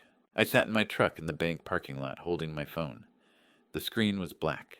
The feed had ended. Somewhere in Manhattan, my son was being processed, fingerprinted, photographed, read his rights for the second time, placed in a cell to wait for arraignment. My phone buzzed. Fulton again. It's done, he said. I nodded even though he couldn't see me. I watched. The prenup triggers the moment charges are formally filed, Fulton said. The Riddles drafted that clause carefully. It defines criminal offense as any felony charge filed in a court of record, not a conviction. Glenn signed it. He just forfeited everything. He'll owe them $5 million he doesn't have. Good, I said. My voice sounded distant, like it belonged to someone else. Fulton was quiet for a moment. Gordon, he said, and his voice had changed, softer, more careful. You need to hear the full wiretap, all of it. What Glenn said about Lorraine. I went still. There's more, I asked. Yes, Fulton said quietly. And you need to hear it before arraignment, before this goes any further. Because what he said, he stopped, started again. Just come to the office, he said, as soon as you can. Some betrayals you prepare for, others wait on a 4-minute recording you'll never unhear. I drove straight to Fulton's office, made it from Cleveland to Columbus in under 2 hours. Didn't remember most of the drive, just knew I had to hear whatever was on that tape before my mind could invent something worse. Fulton met me in his conference room at 3 p.m. He looked like he hadn't slept. Maybe he hadn't. Before I play this, he said, you need to know what happened at 2 o'clock. The Riddle family attorneys held an emergency meeting. I sat down, waited. The prenup triggered automatically when Glenn was arrested. Fulton continued, not convicted, arrested. The clause is clear, any criminal offense bringing public disgrace to the family name. Federal agents handcuffing him at the Pierre Hotel in front of hotel staff and security cameras that qualified. So he's out, I said. Completely. No marital rights, no claims to Riddle assets, and he owes them $5 million in liquidated damages. I thought about Glenn signing that prenup in March. Thought about him thinking he was clever, thinking he'd found his way into a fortune. Joyce Riddle called the meeting the moment she heard about the arrest. Fulton said, told her attorneys file the papers today. She wants him out of Tindra's life before arraignment. And Tindra, they had her on speakerphone.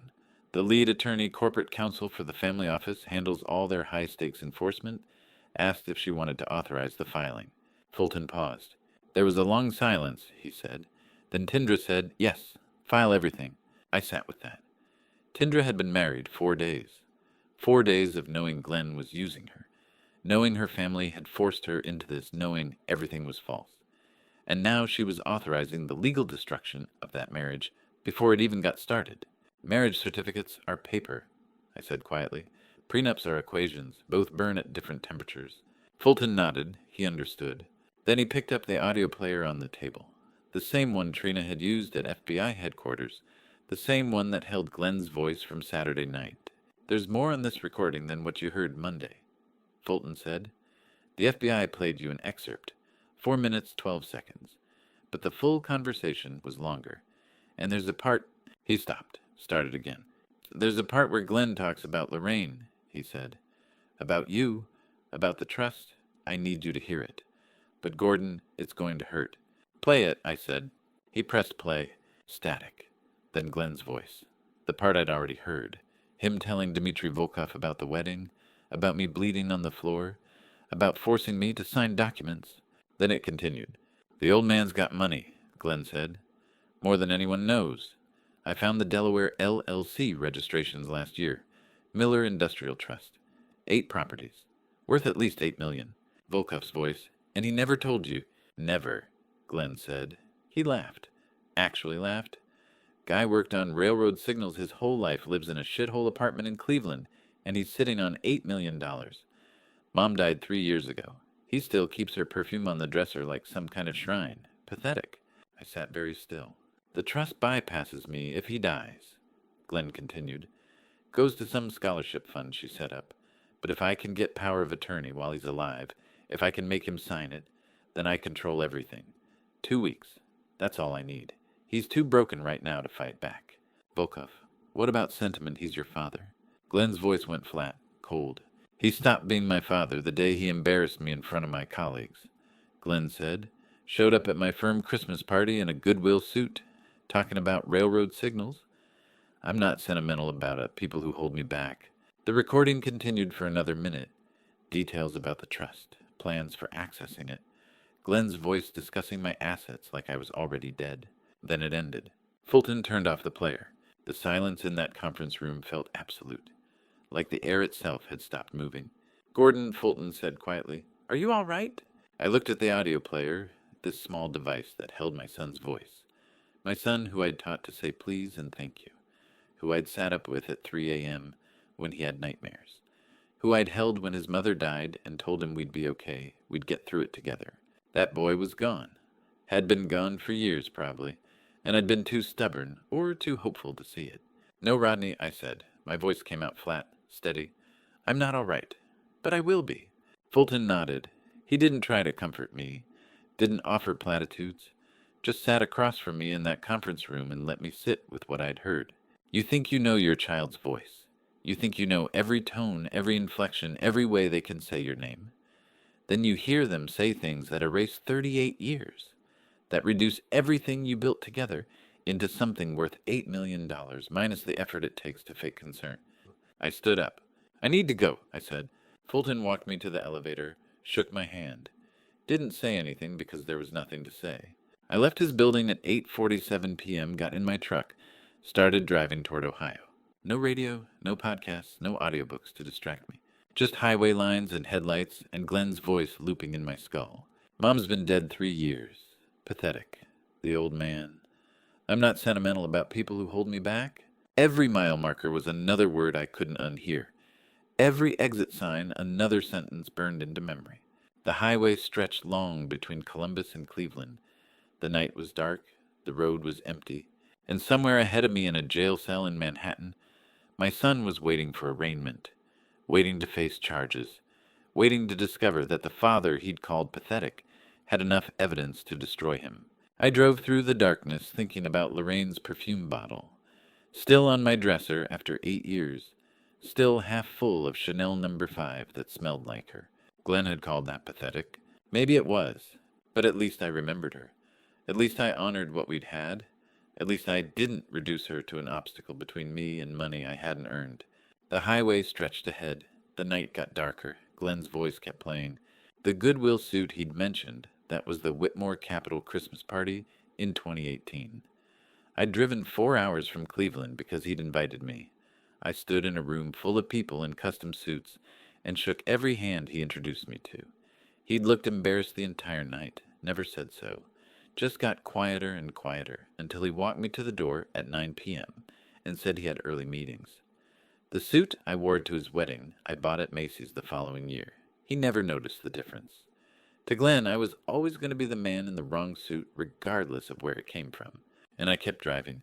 When did I decide to destroy my son? I reached Cleveland at midnight, pulled into my apartment parking lot with Glenn's voice still echoing in my skull, sat in the truck for 20 minutes, staring at nothing. Then I went inside and did what I should have done months ago. I'm going to tell you the truth now, the whole truth. Not the version where I'm just a father responding to betrayal. The version where I planned it. All of it. November 2023, 8 months before the wedding. A Tuesday night late enough that the streetlights were the only thing moving outside my window. Luther Graves called me at 11 p.m. Gordon, he said. No greeting. Luther never wasted words. Your boy's asking questions about the trust. Delaware LLC's liquid assets. He's planning something. I sat at my kitchen table holding the phone. Not surprised, just confirmed. How do you know? I asked.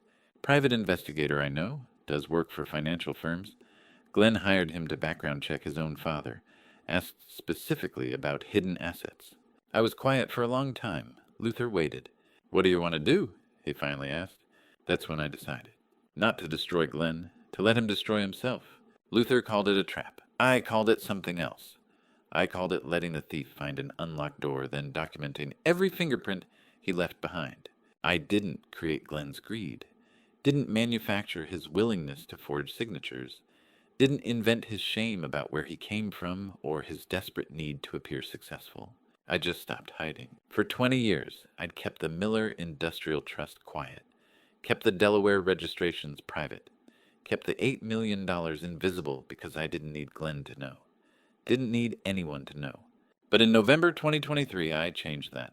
I left documents where Glenn might find them if he looked hard enough, left breadcrumbs that led to trust information, made the asset numbers visible to someone determined to see them. Then I prepared. Retained Rodney Fulton as legal counsel. Mobilized Luther's surveillance network. Drafted the Super PAC donation documents, $10 million to Otis Riddle's fiercest political enemy. Filed anonymous tips with the FEC and IRS about Sterling Capital Management's campaign finance patterns. all within 3 weeks of Luther's call. Is it a trap if you don't create the crime, only the conditions where truth becomes visible?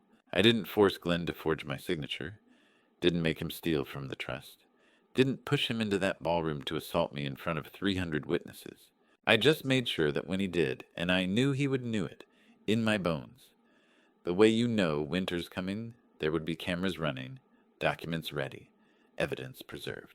I won't manufacture evidence, I told Luther that November night. But I won't hide what's real anymore. If Glenn steals, he'll do it himself.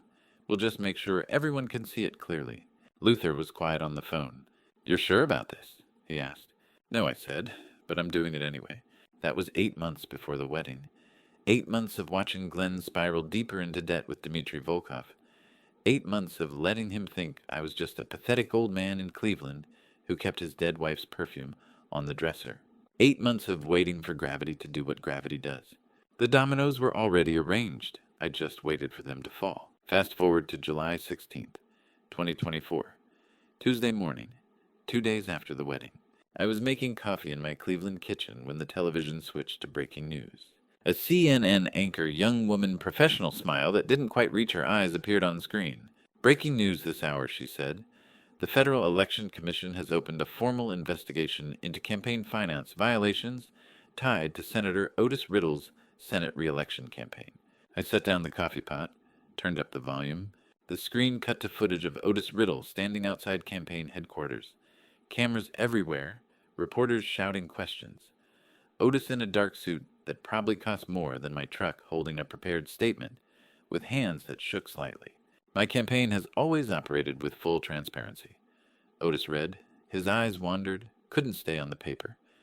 We welcome this review and are confident that... He trailed off, looked up at the cameras. Joyce wasn't beside him. That told me everything. We welcome this review, Otis repeated, and are confident the FEC will find that all campaign finance regulations were followed to the letter. I turned off the television, poured my coffee, sat at my kitchen table, the same table where I'd sat 8 months ago listening to Luther's warning. I sent that tip 8 months ago. Otis, I said quietly to the empty kitchen, you just didn't know the clock was already ticking. The FEC tip, anonymous, detailed, documenting patterns of money flowing from Sterling Capital Management into political campaigns. Nothing specific enough to prove crimes, just enough to make federal investigators start asking questions. And when federal investigators start asking questions about campaign finance, they don't stop until they find answers. The red envelope at Glenn's wedding, the $10 million super PAC donation to Congressman Webb, that wasn't the beginning.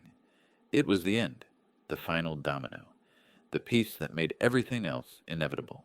Because you can survive one suspicious campaign donation, you can explain away one questionable transaction. But when the FEC is already investigating you, and then your daughter's new husband's father makes a $10 million donation to your primary opponent, using money that looks like it came from accounts your son-in-law had access to, that's when the dominoes fall. They don't fall because you push them. They fall because you arranged them in a line and waited for gravity. I drank my coffee and watched the news coverage continue. Analysts discussing what this meant for Otis's campaign. Political opponents calling for resignation. The Riddle name so carefully constructed, so expensively maintained, starting to crack. My phone buzzed. Luther. You watching? He asked. I'm watching, I said. This is what you wanted. This is what they built, I corrected. I just made sure people could see it. The television showed Otis still at the podium. Then his phone rang. An aide rushed forward, whispered something. The color drained from Otis's face. He looked at the cameras, at the reporters, at the world watching him realize that something had broken and it wasn't going to stop breaking. He walked off camera without finishing his statement. Joyce's name unspoken but everywhere. Something broke in the Riddle dynasty that morning. And I'd known since November 2023 that once it started breaking, it wouldn't stop at one piece. The climax was no longer coming. It was here. The Riddle dynasty kept breaking. 1 month later, I watched it continue from my kitchen in Cleveland. Fulton's voice came through my phone speaker at 9:14 a.m. on August 16th. They're playing the wiretap in open court. I set down my coffee. Now, right now, Glenn's arraignment. The DA just asked permission to play evidence. The judge approved it. Gordon, they're playing the wiretap through the courtroom sound system. Glenn's voice. "He's finished," echoing through the public gallery. I sat down at my kitchen table. Fulton was at Manhattan Criminal Court. I'd chosen not to attend, chosen to let justice happen without me watching. But Fulton was giving me every detail. "Defense is objecting," Fulton continued. I could hear courtroom noise in the background, claiming the recording was unauthorized surveillance, invasion of privacy. And the assistant DA woman named Sarah Mitchell, been prosecuting organized crime for 15 years. She's good.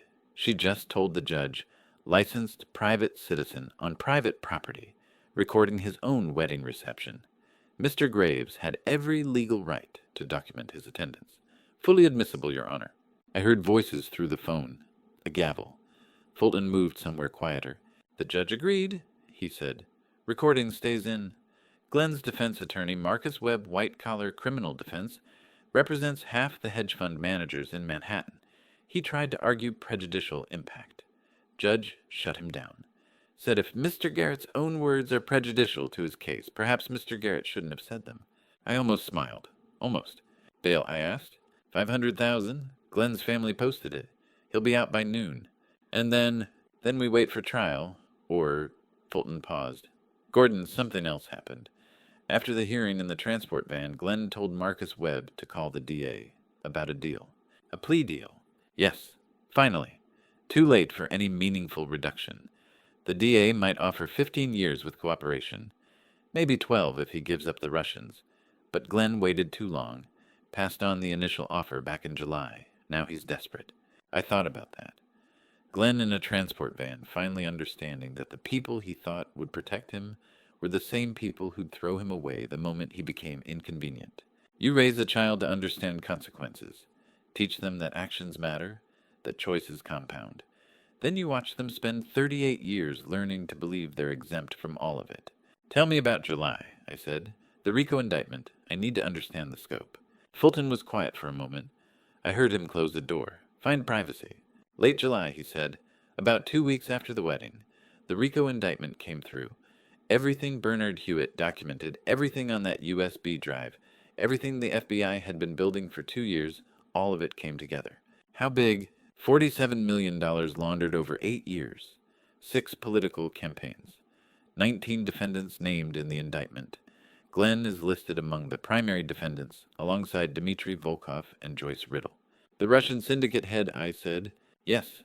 They have him on money laundering, wire fraud, RICO conspiracy, and campaign finance violations. The whole network. Sterling Capital Management was the clearinghouse. Joyce Riddle ran it. Glenn was the access point to the Riddle family and Senator Otis's campaign. I stared out my kitchen window at Ohio gray sky. Thought about Joyce in her Chanel suit and pearls. Thought about Bernard Hewitt dying to expose this. "The DA offered Glenn a deal back then," Fulton continued. 15 years with full cooperation. Testify against Volkov and Joyce. Give up everything he knew about the network. Glenn's attorney called me, asked my advice. I told him to take it. 15 years he'd be out before he's 60. Still have a life. And Glenn said no, I said. Turned it down flat. Told Marcus Webb he wasn't flipping, wasn't cooperating. He thinks they'll save him, I said quietly. The Russians, the Riddles. Someone with money and power who'll make this go away. He still doesn't understand that people like that don't save you. They use you until you're a liability. Then they cut you loose. Or worse, Fulton said. We were both quiet. What about the Riddles? I asked. Otis, Joyce, what's happening there? Fulton's tone shifted, got more careful. Otis is done, he said. Campaign suspended, facing his own charges. FEC investigation expanded into criminal referrals. He might avoid prison if he cooperates, but his political career is over. And Joyce, long pause. Joyce is... Gordon, that's the other thing. The thing I needed to tell you in person, but you're not here, so I'm telling you now. I waited. NYPD homicide called yesterday, Fulton said, about Bernard Hewitt's death. The garden shears in my hand went still. I'd been trimming rose bushes while we talked. Hadn't even realized I'd walked outside. Homicide, I repeated. They reopened the case. The 34th floor hallway camera that was manually wiped 17 minutes before his body was found. They traced the deletion. IT admin credentials from a Sterling Capital Management shell company. IP address tracked to Joyce Riddle's office network. She had him killed. They're building the case, but yes. Bernard Hewitt didn't jump. He was pushed, and Joyce Riddle ordered it. I set down the shears, sat on the garden bench. The rose bushes I'd been trimming smelled like summer, even though August was ending. NYPD homicide doesn't call about campaign finance violations, I said. No, Fulton agreed. They don't. When what? When do they arrest her? Soon, Fulton said. Maybe this week, maybe next. They're being careful. Joyce Riddle has expensive lawyers and powerful friends. They want the case airtight before they move. I thought about Bernard Hewitt, a man of 58 general counsel who'd spent 12 years watching Joyce build her empire and finally decided to stop her. Watching Joyce build her empire and finally decided to stop her. Who delivered that USB drive to Fulton, knowing it might get him killed? Who'd been right? Gordon Fulton said. Are you okay? I looked at the roses, at the Ohio sky, at my hands that still worked, even at 66, that could still trim bushes and hold phones and sign documents that destroyed dynasties. No, I said, but I will be. Call me if you need anything, Fulton said. I will. He hung up. I sat in my garden thinking about murder, about Joyce Riddle having a man killed to protect her money laundering operation, about Glenn being so desperate to belong to that world that he'd married into a family of killers, about Bernard Hewitt dying alone on a sidewalk at 6 a.m. while Manhattan woke up around him. The half-eaten sandwich went cold when CNN cut to live footage at 2:17 p.m. I watched Riddle emerge from the Russell Senate office building flanked by FBI agents, his trademark aviator sunglasses reflecting camera flashes. Senator Riddle, a reporter shouted, did you accept foreign money? He kept walking, but his jaw tightened. I'd seen that same jaw clench when he'd endorsed Glenn at the spring gala, calling him the future of American enterprise. Luther appeared in my doorway. Are you watching? It's hard to look away. FEC traced $4.7 million through 12 shell companies. All roads lead to Volkov's syndicate. He settled into the chair across from my desk. They moved the money through Talon, then Cyprus, then Delaware LLCs. Sloppy work for professionals. Maybe they thought Otis was worth the risk. He wasn't. On screen, Riddle disappeared into a black SUV. The anchor pivoted to a split screen showing Joyce Riddle leaving her Georgetown townhouse 3 hours earlier, a scarf covering most of her face. Sources confirm that Joyce Riddle, wife of the senator, was arrested this morning on charges related to the murder of Bernard Hewitt, a former aide to the Super PAC Americans for Prosperity Foundation. The scarf hadn't helped. Someone with a telephoto lens had captured the exact moment she realized the photographers were waiting. They're charging her with murder in the second degree, Luther said. Could go to first if the DA proves premeditation. Hewitt kept records. Always the careful ones who get caught. He paused. NYPD homicide found his personal laptop in a storage unit in Queens. Encrypted but not well enough. Every payment Joyce authorized. Every phone call, every threat. He documented everything. I thought about Bernard Hewitt, 3 blocks from my building, waiting for a light to change. He'd probably been rehearsing what he'd say to the FBI. Instead, someone stepped up behind him. Joyce used her personal email, Luther continued. Sent instructions to a contractor 3 days before Hewitt died.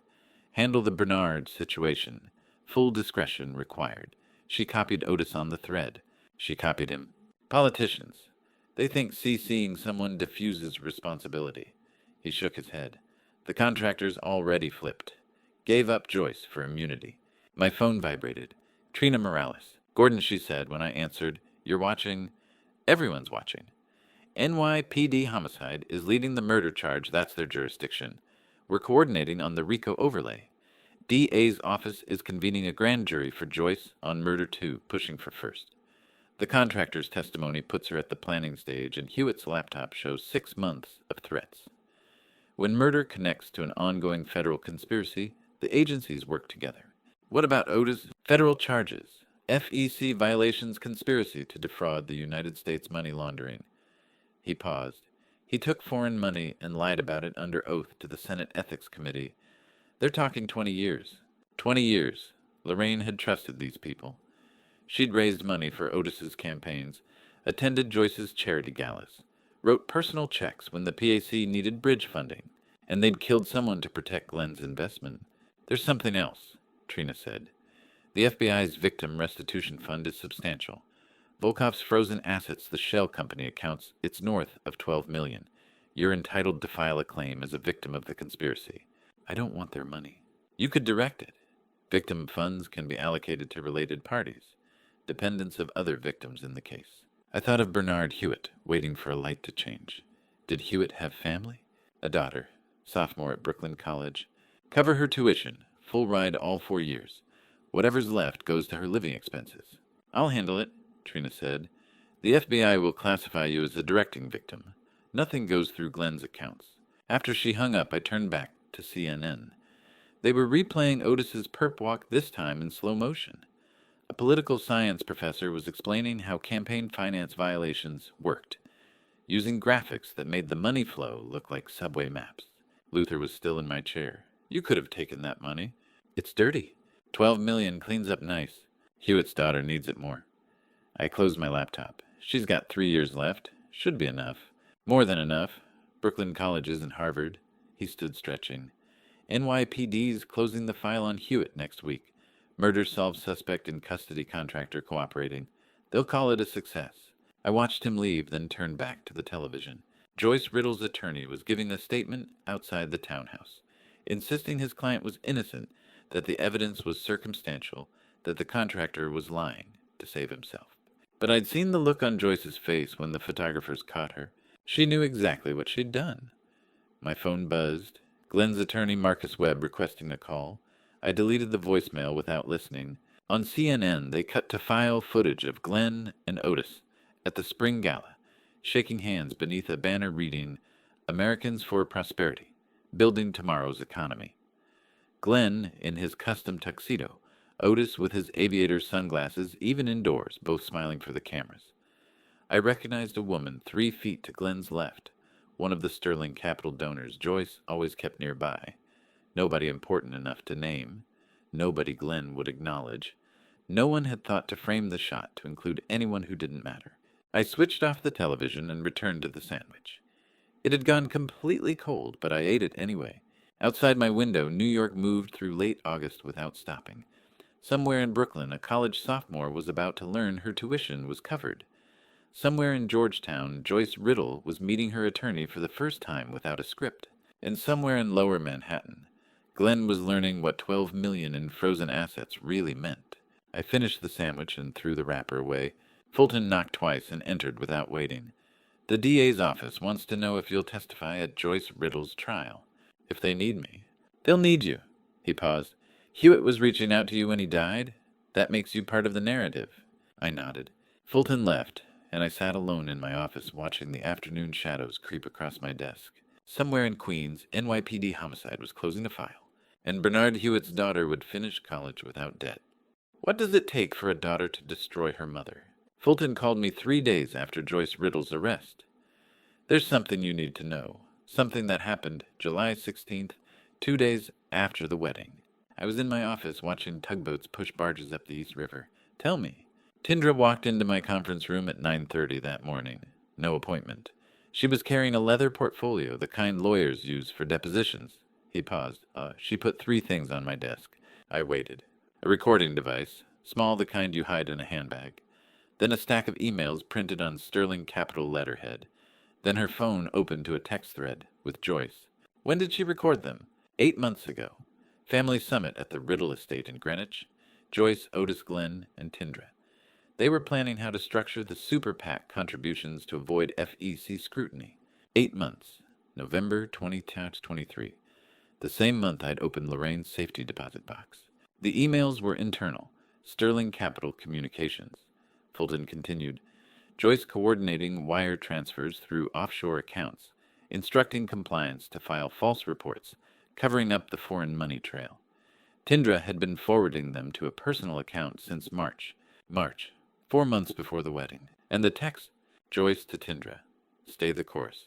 Handle it. Don't let Bernard panic you. Some problems solve themselves if you wait long enough. His voice flattened. She sent the last one 6 hours before Hewitt died. I set down my coffee. It had gone cold anyway. Vance was there, Marcus Vance, assistant U.S. attorney for the Southern District. He's coordinating the RICO prosecution with the murder charges. He looked at everything Tindra brought, then looked at her and asked when she'd started collecting it. Fulton let the silence stretch. She said 4 months ago. I've been waiting for someone to give me a reason to use it. 4 months. Since March. Since Glenn proposed. She'd been planning her exit before she'd even said yes to the ring. Vance drafted immunity on the spot, Fulton said. Full cooperation witness protection if she wants it, charges dismissed. The prenups voided too fraudulent inducement.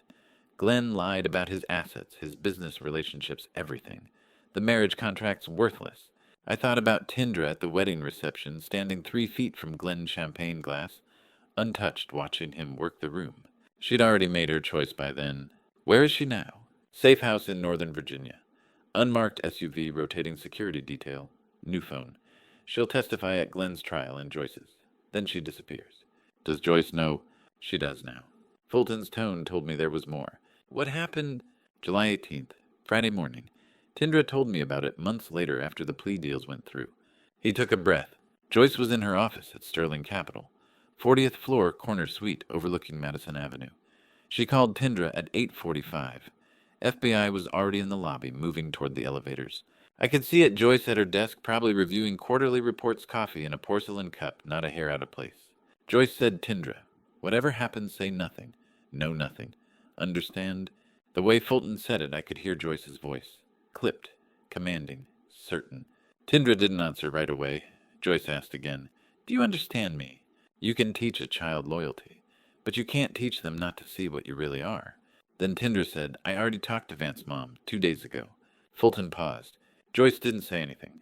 Tindra told me she heard her mother's breath catch just once sharp, and then the line went dead. I imagined Joyce sitting at that desk phone still in her hand, staring at nothing. 30 minutes later, FBI knocked. 2 agents, both in suits. They identified themselves through the door. Joyce stood, straightened her jacket, checked her reflection in the window. She walked out, didn't say a word. Put on her coat, picked up her handbag, walked between the agents to the elevator. Her assistant told investigators Joyce looked straight ahead the entire time, never glanced back. I thought about Lorraine, who'd raised money for Joyce's charity galas, who'd sat on the Sterling Capital Women's Leadership Council, who'd believed Joyce Riddle represented everything a woman could build, and Joyce had ordered someone killed to protect Glenn's investment. The lobby was full, Fulton said. Analysts, traders, summer interns. Everyone stopped. Joyce walked through them like they weren't there. Chin up, shoulders back. Someone tried to take her photo. She looked right through the phone. Where'd they take her? Federal Plaza. Booked her at 4:44 p.m. Murder in the second-degree conspiracy to commit murder. RICO charges, obstruction of justice wire fraud. Bail denied. The judge cited flight risk and danger to witnesses. Joyce Riddle spent that first night in federal custody, which I suspect was the first time in 40 years she'd slept somewhere she hadn't chosen. $2 million, pocket change for Joyce Riddle. Her attorney gave a statement outside the courthouse. Mrs. Riddle categorically denies these baseless allegations and looks forward to her day in court. Standard denial, standard confidence. Does she know about the recording, the emails? She knows Tindra flipped. She doesn't know everything Tindra kept. Fulton's voice carried something close to pity. She still thinks this is fixable. Money lawyers' influence. She thinks the world will rearrange itself if she pushes hard enough. Some mothers lose their daughters to distance. Joyce lost hers to evidence. When does Tindra testify? Glenn's trial starts in October. Joyce's in November. Tindra's the star witness in both. DOJ's building the whole case around her testimony. I looked out at the river.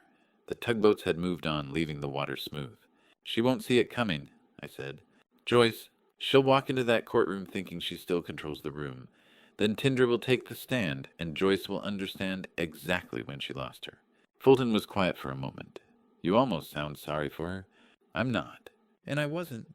Joyce Riddle had built an empire on other people's money and other people's silence. She'd taught her daughter to smile at donors, to charm investors, to never show weakness. But she'd forgotten to teach her not to keep records. After Fulton hung up, I sat alone in my office thinking about Tindra, in a safe house in Virginia, probably looking out a different window at a different stretch of nothing. She'd traded her family for immunity. She'd traded her mother for freedom. And somewhere in Manhattan, Joyce Riddle was meeting with attorneys, reviewing strategy, planning her defense. Still believing, even with federal charges, even with her daughter's betrayal, Even with the evidence stacked 40 floors high that power and money would rearrange the world for her. Some people never stopped believing. But Glenn's sentencing was still months away, and I had other calls to make. Yes. 2 weeks after the wedding, I sat on my porch in Ohio and realized how little I'd actually controlled. The afternoon was quiet, the kind of quiet that only exists outside cities, where the loudest sound is wind moving through corn. I'd come back to the house Lorraine and I bought in 1987. White clapboard wraparound porch, 2 acres we never quite knew what to do with. She'd wanted chickens. I'd wanted a workshop. We'd ended up with neither just grass that needed mowing and a porch that needed painting. My phone rang at 4:15. Gordon, Fulton's voice steady as always, wanted to give you the full picture. Go ahead. Glenn's at Fishkill Correctional General Population. Refused the plea deal his attorney negotiated. He's going to trial in October. And Joyce? Remanded without bail. Judge called her a flight risk and a danger to witnesses. She's at Metropolitan Detention Center in Brooklyn. Her attorney's filing appeals, but they won't go anywhere. I watched a hawk circle over the neighbor's field, patient, waiting. Otis is negotiating a plea, Fulton continued. His attorney's trying to get it down to 8 years. He'll probably take 10. The foreign money trail is ironclad 23 wire transfers, 4 shell companies, all traceable back to Volkoff's syndicate. And Tindra, gone. Witness protection placed her somewhere outside Virginia. New identity, federal stipend, quarterly check-ins with a U.S. Marshal. She'll surface for the trials, then disappear again. The hawk dove, came up empty. Gordon, Fulton's voice changed, dropped lower. Did it go the way you planned? I didn't answer right away. The question hung between us, honest and uncomfortable. No, I said finally. Hewitt's courage, that USB drive, he kept the records he maintained, knowing Joyce might kill him for it. I didn't plan that. I didn't even know he existed until Luther told me at the wedding. And Tindra. 4 months of evidence gathering. Hidden recordings, forwarded emails, text threads she saved knowing she'd need them. I didn't plan Tindra. I didn't orchestrate her betrayal, or her immunity deal, or her exit strategy. I paused. She did that herself. Fulton was quiet for a moment. Sometimes people surprise you, he said. Sometimes, not often enough, but sometimes. After he hung up, I sat with that admission. I'd opened Lorraine's safety deposit box in November 2023. I'd found her journal, The Power of Attorney, the note that said, Trust Bernard Hewitt.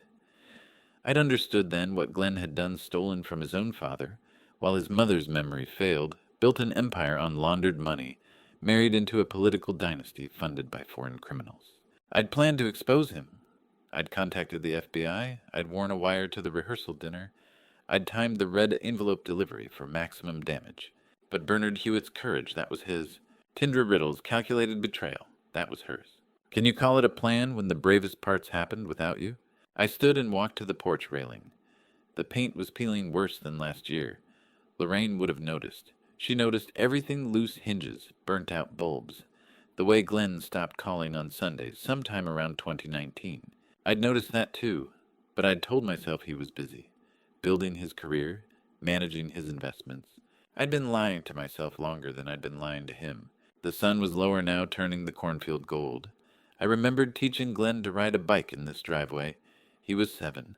Lorraine stood on this exact porch, hands on the railing, calling encouragement every time he wobbled. You've got it, sweetheart. Keep pedaling. He'd skinned his knee on the 3rd try. Cried for maybe 10 seconds, then got back on the bike. Lorraine ran inside for bandages.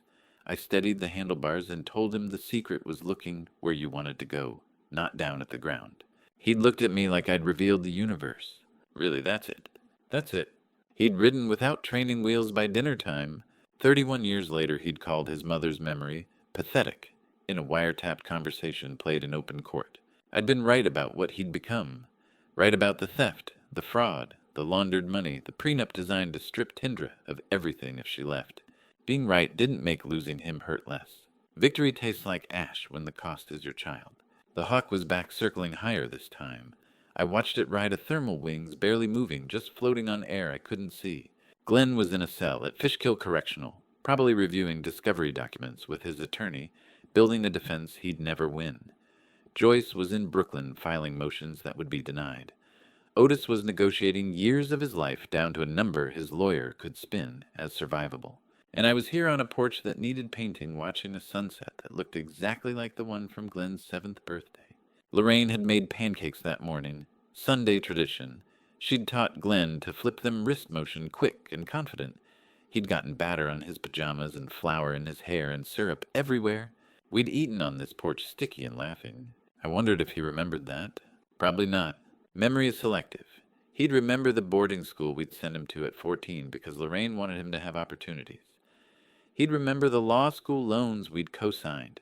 He'd remember asking for seed money for Sterling Capital, and us saying yes, because we believed in him. He wouldn't remember the pancakes. Justice and grief don't cancel each other out. They just coexist. Badly. The sun touched the horizon, turning the porch railing the same gold it had always turned. Same angle, same light, same quiet. Somewhere in Fishkill Correctional, Glenn was watching the same sunset through different bars. Somewhere in Brooklyn, Joyce was learning that power couldn't buy what she'd already lost. Somewhere in witness protection, Tindra was starting over with a name I'd never know. And Bernard Hewitt's daughter was registered for her sophomore year at Brooklyn College. Tuition paid, textbooks, covered housing secured. I'd planned some of it. The rest had happened anyway. The hawk disappeared into the tree line.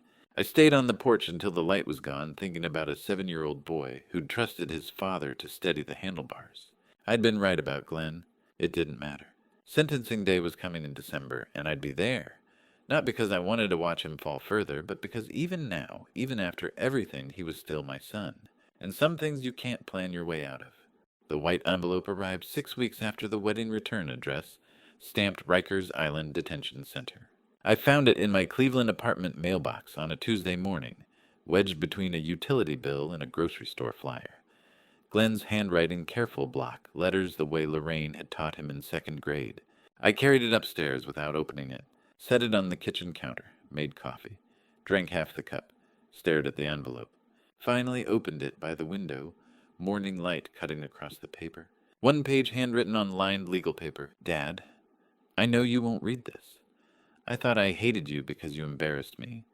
I understand now I hated myself for being ashamed of where I came from. You worked at a brake factory for 37 years and raised a family and built a life that mattered. I stole from you and called it ambition. I married a woman I didn't love to access her family's money and called it strategy. The man who stood up off that floor and walked out without looking back, that's the bravest thing I've ever seen anyone do. I don't expect forgiveness. I just wanted you to know I finally understand what I threw away. Glenn, I read it twice, folded it carefully and set it beside my coffee. The morning light had shifted. The coffee had gone cold. I didn't know what to do with the feeling in my chest. Not forgiveness, not vindication, just a dull ache that felt older than the wedding, older than the theft, older than everything. Glenn was 38.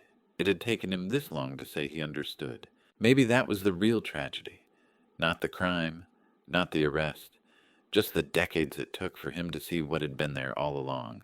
You can spend 8 months planning revenge. A single handwritten paragraph still catches you off guard. I picked up the letter and carried it to the desk in the corner, opened the drawer where I kept Lorraine's diary, placed the envelope next to it. 2 documents, 2 people I'd loved, both gone in different ways. I closed the drawer and went back to the kitchen. Fulton called that evening. Gordon, I wanted to tell you about the arraignment. August 16th. There were details I thought you should know. I sat down. Go ahead. The DA played the wiretap recording in open court. Glenn talking to Volkov about you. He's finished. Legally, financially, emotionally, he's done. It echoed through the gallery. Glenn's attorney objected, but the judge overruled. I could picture the courtroom, the wooden benches, the weight of strangers hearing my son dismiss me with clinical precision. Glenn sat completely still. Fulton continued. Didn't flinch, just stared straight ahead while his own voice played back. Who was the judge? Catherine Cross. Manhattan Criminal Court, 23 years on the bench. She's tough runs. A tight courtroom doesn't tolerate theatrics. I waited. She read your victim impact statement aloud. I hadn't expected that. I'd submitted it in writing, assuming it would be filed with the paperwork. Judge Cross read the whole thing, Fulton said. Every word. Then she looked directly at Glenn and said, Your father is a more generous man than you deserved. He asked this court for accountability, not vengeance. You should consider what that distinction means. The kitchen felt smaller, quieter. Did he say anything? No. But after bail was set, Glenn asked his attorney to contact the DA about a plea deal. Went on the transport van, heading back to Rikers, asked if there was still time to negotiate. Too late. The DA had offered 7 years before arraignment if Glenn cooperated. He'd refused, called it undignified. Now he was asking, what did the attorney say? That the offer was off the table. Glenn goes to trial in October. The evidence is overwhelming. He'll get the full sentence. I thought about the letter on my desk. The bravest thing I've ever seen anyone do.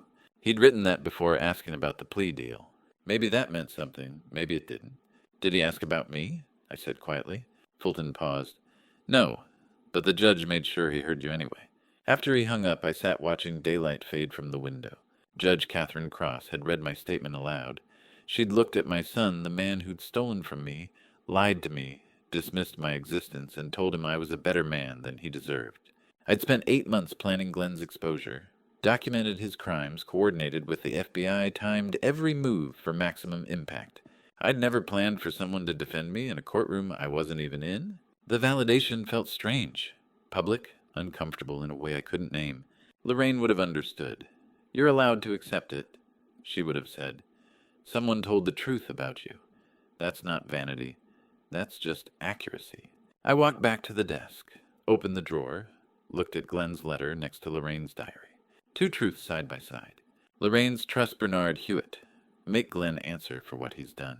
Glenn's the man who stood up off that floor and walked out without looking back. That's the bravest thing I've ever seen anyone do. I didn't write back. Didn't throw it away either. Not forgiving, not forgetting, just not throwing it away. 6 months ago, I'd known exactly what I wanted. Justice, accountability, exposure. Now staring at that drawer, I wasn't sure what it meant to keep a letter I couldn't answer. Maybe it meant Glenn was still my son, even in a cell at Rikers. Maybe it meant grief doesn't follow logic. Or maybe it just meant I wasn't ready to close the drawer yet. I left it open. The letter visible. Lorraine's diary beside it. 2 people I'd loved. One still here in words on paper. One gone, but speaking through a federal courtroom via a judge I'd never met. Outside, Cleveland moved through late August without waiting. Inside, I stood by a desk I'd owned for 40 years, looking at a letter from my son, unsure what came next. Sentencing day was still coming. December felt both far away and too close. I closed the drawer carefully, leaving the letter where I could find it again if I needed to, or if I didn't. The judge's gavel fell at 10:47 a.m. on a December morning. I watched through a laptop screen. I'd set up in my Cleveland kitchen, Coffee Secure Federal. Live stream, link Fulton, had sent volume low. The camera angle showed Judge Catherine Cross at the bench. Glenn at the defense table in an orange jumpsuit, his attorney beside him. Glenn looked thinner. His hair needed cutting.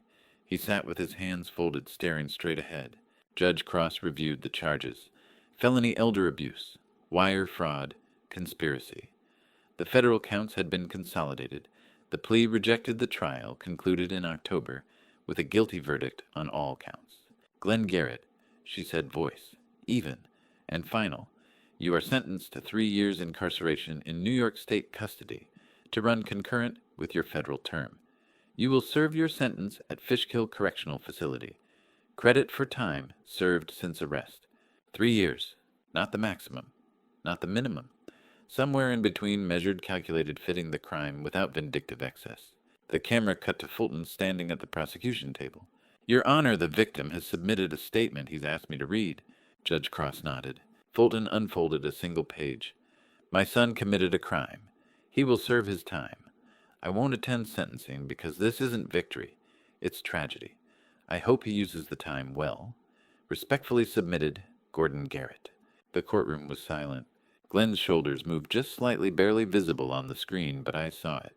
Judge Cross looked at Glenn. Your father is wiser than most. You'd do well to remember his words. The gavel fell again. The screen showed deputies approaching. Glenn stood hands behind his back for the cuffs and disappeared through a side door. I closed the laptop. Outside the kitchen window, December was gray and cold. The kind of cold that settled into your bones and stayed. 3 years, not enough, too much, both. I sat with that contradiction until the coffee went cold. Then I thought about September. Fulton's office late afternoon contracts spread across the conference table. Walk me through this again, he'd said. You're buying Tindra's civil claim against Glenn for $500,000. She assigns the entire prenup judgment to me. Glenn owes her $5 million under the fraudulent inducement ruling. Now he'll owe me instead. Fulton had leaned back in his chair, studying me. You could let the creditors chase him forever, garnish his wages when he gets out, destroy any chance he has at rebuilding. I could. So why this? I'd looked at the assignment contract, 3 pages of legal language, that boiled down to one simple fact. Because the only person Glenn owes money to when he gets out is me, not some creditor who doesn't know his name. That matters. Why does it matter? Because if there's ever a conversation about forgiveness, it starts with debt. And I'd rather control that conversation than hand it to strangers. Fulton had studied me for a long moment. You're going to forgive him eventually. Ask me in 3 years. Is it forgiveness if you engineer the conditions where it might become possible? I didn't know then. Sitting in my kitchen in December, I still didn't know. But I knew I'd wanted the option. Tindra had signed the papers without hesitation. She'd gotten immunity, witness protection, a new identity, somewhere outside Virginia. The $500,000 was more cash than she'd see for years, and she no longer wanted anything connecting her to Glenn or the Riddle family. Thank you, she'd said quietly, and then she'd left Fulton's office. I hadn't seen her since. I stood from the kitchen table and walked to the counter where I'd left a small box. October, 2 months earlier. Cleveland Watch Repair Shop on East 9th Street. The watchmaker had called me in late afternoon. Older man, maybe 70, with reading glasses on a chain and hands that moved with careful precision. It's ready, he'd said when I arrived. But I need to explain something. He'd opened a velvet-lined box. Lorraine's watch, the one Glenn had thrown at my feet, the one that shattered on the wedding venue floor, sat inside, cleaned, and reassembled. I'd brought it to him the day after the wedding. 7 pieces. Shattered crystal. Bent hands. It runs perfectly, the watchmaker said, lifting it carefully. Keeps time within 2 seconds a day. But the crystal, I'm sorry, they're permanent. I replaced what I could, but the cracks run too deep. The watch will always show the damage.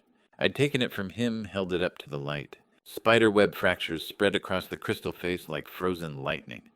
The watch ticked steadily beneath them, second hand, sweeping smooth and sure, but the cracks caught. Every reflection turned every angle into broken light. No, I'd said. It's better this way. The watchmaker had frowned. Better. I'd turned the watch over, examining the inscription on the back. To Gordon. All my time is yours. Love, Lorraine. Now it looks like something that survived, I said. The watchmaker's expression had softened. I suppose it does. I'd paid him and walked out wearing the watch for the first time in 8 years. Survival doesn't mean unmarked. It means still ticking despite the cracks. Back in the December kitchen, I looked down at my wrist. The watch was still there, still running, still showing every fracture. Outside, the gray afternoon was fading toward evening.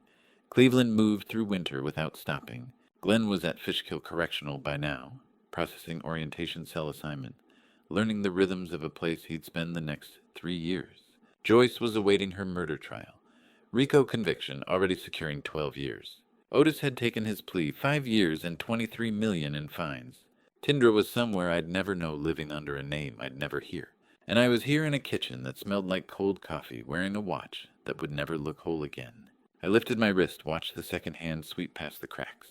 The watch felt heavier than I remembered. Or maybe I was finally noticing the weight of things I'd been carrying all along grief justice, the possibility of something beyond both. Lorraine's time was still mine. The inscription said so. But now Glenn's time was measured too. 3 years to think about what he'd done. 3 years to decide who he wanted to be when he walked out. 3 years for me to decide if I'd be there when he did. I didn't have the answer yet. But I had the watch. I had the letter in my desk drawer. I had the debt that made me the only creditor who mattered. And I had 3 years to figure out what any of it meant. Outside, the December light finally failed. Inside, the watch kept ticking, cracked but running, damaged but surviving. Just like everything else. January came quiet, 6 months since the wedding.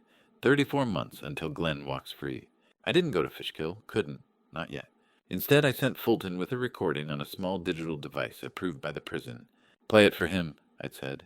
Then tell me what happens. Fulton called 2 days later. I played it in the visitation room. Just Glenn, me, and a guard. He listened without moving.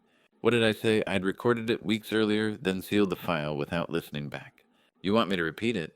Yes. Fulton cleared his throat. Glenn, you wanted a world of powerful people. You used your father's blood to buy a ticket. I used the same blood to remind that world what real power looks like.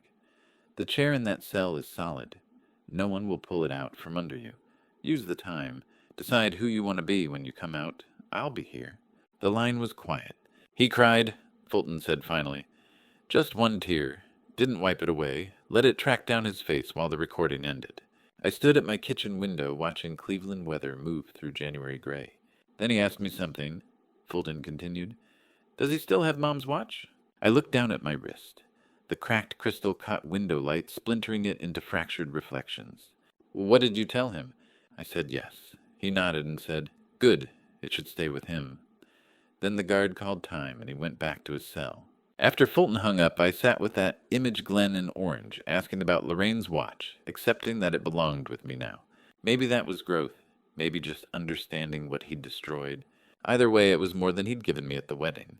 The scholarship ceremony was in mid-January. Cuyahoga Community College, Cleveland. Red brick buildings, students crossing frozen paths with backpacks, and coffee breath visible in cold air. Fulton and Luther came with me. Neither spoke much on the drive. The college president met us at the administration building. Sharon Caldwell, early 60s. Gray hair cut short, handshake practiced, but genuine. Mr. Garrett, we're honored. Your wife's scholarship will change lives. It's what she would have wanted. The plaque was in the main hall, covered with black cloth.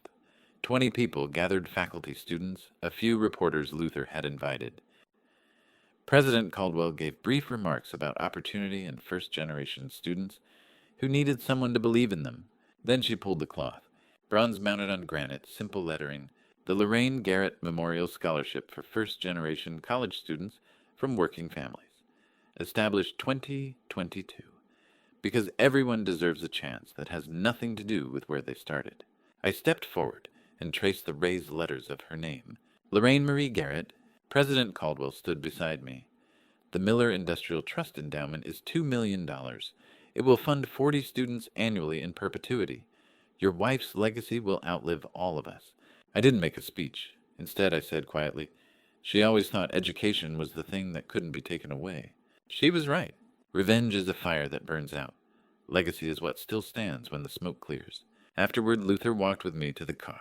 $2 million, 40 kids every year. That's real power, Gordon. The kind Glenn never understood. I know. Does he yet? I thought about Glenn asking about the watch. Maybe. Ask me in 3 years. I drove back to Ohio alone. The house looked smaller every time I returned.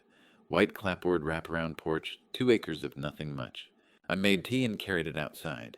January cold bit through my jacket, but the porch was mine rocking chair. Lorraine bought in 1991 side table I'd built from scrap view of absolutely nothing for miles. Lorraine's watch ticked on my wrist. The cracked crystal caught afternoon light.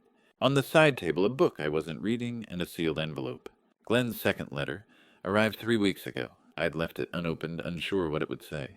But sitting there in January quiet, I reached for it. Slid my thumb under the seal. Opened it slowly. 1 page. Same careful handwriting. Dad, I understand now why you walked away, and why you came back. I spent 38 years thinking power meant having things money status people who couldn't say no. The chair in my cell doesn't care who I was. It just sits there solid every single day. You were right.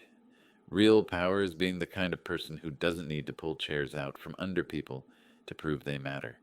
I'm trying to figure out how to be that. It's harder than I thought. G. I read it twice, folded it carefully, set it on the table beside the book. The tea had gone lukewarm. I drank it anyway. You don't rebuild the same chair. You build a new one from old wood and call it memory. I'd spent 8 months planning Glenn's exposure, documented every crime, timed every revelation, coordinated with prosecutors. I'd succeeded. Glenn was in prison. Joyce was serving 12 years. Otis had taken his plea. The money was frozen, the syndicate dismantled. But sitting on that porch, Lorraine's watch on my wrist, her scholarship funding, strangers' futures, Glenn's letter acknowledging what he'd destroyed, I realized the plan had stopped mattering months ago. What mattered was what came after. Lorraine's watch would never look whole again. The cracks were permanent. But it kept time, steady, reliable, still carrying her inscription on the back. Glenn would walk out of Fishkill in 34 months. Changed or unchanged, I didn't know. But I'd be here. Not because I'd forgiven everything, not because the damage was erased, because some things you rebuild from scratch, piece by piece, knowing they'll never be exactly what they were. But they'll be yours, and they'll hold. The January sun was setting, turning the empty land gold. I sat in the rocking chair, solid, steady mine, and watched the light fade. Lorraine's watch ticked against my wrist. Glenn's letter sat beside me, folded and waiting. And for the first time in 8 years, the weight felt bearable. Not light, not gone, just bearable. Some chairs break when you pull them out. Some hold because they were built to last. And some you rebuild slowly, carefully from old wood and new understanding. They'll never be perfect, but they'll be yours. And that finally was enough. And to you listening to my story, remember this: revenge and justice aren't the same thing, even when they look identical from the outside. I spent 8 months planning Glenn's exposure.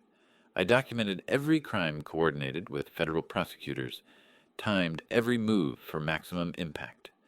But sitting on my porch, now wearing Lorraine's cracked watch, I realized the plan stopped mattering months ago. What matters is what comes after. Don't make my mistake of thinking being right will fill the empty chair at your table. It won't. Justice served doesn't erase the grief of what you lost. When your own family betrays you, when a son steals from his father or a daughter turns away, you face a choice I never wanted to make. Stay silent and let the wound fester, or speak up and risk losing them forever. I chose justice over silence, and I'd choose it again, but I won't pretend it didn't cost me. The lesson I learned through all of this: sometimes doing the right thing and doing the easy thing are oceans apart, and sometimes being a dad means holding both revenge and forgiveness in the same broken hands, waiting to see which one your family chooses to accept. I believe God put me through this to teach me that real power isn't destroying someone, it's choosing whether to rebuild with them afterward. That choice is still ahead of me. Now I want to hear from you. What would you have done in my position? Would you have walked away, or would you have fought back? If this story made you think about your own family relationships, the complicated ones, the painful ones, please share it with someone who might need to hear it. And if you want more stories about Dad's revenge and family justice, subscribe to Dad's Sweet Revenge. Your perspective matters here. Thank you for staying until the very end. This story includes fictionalized elements for storytelling purposes, but the message about dignity, justice, and the complicated love between fathers and sons, that's as real as it gets.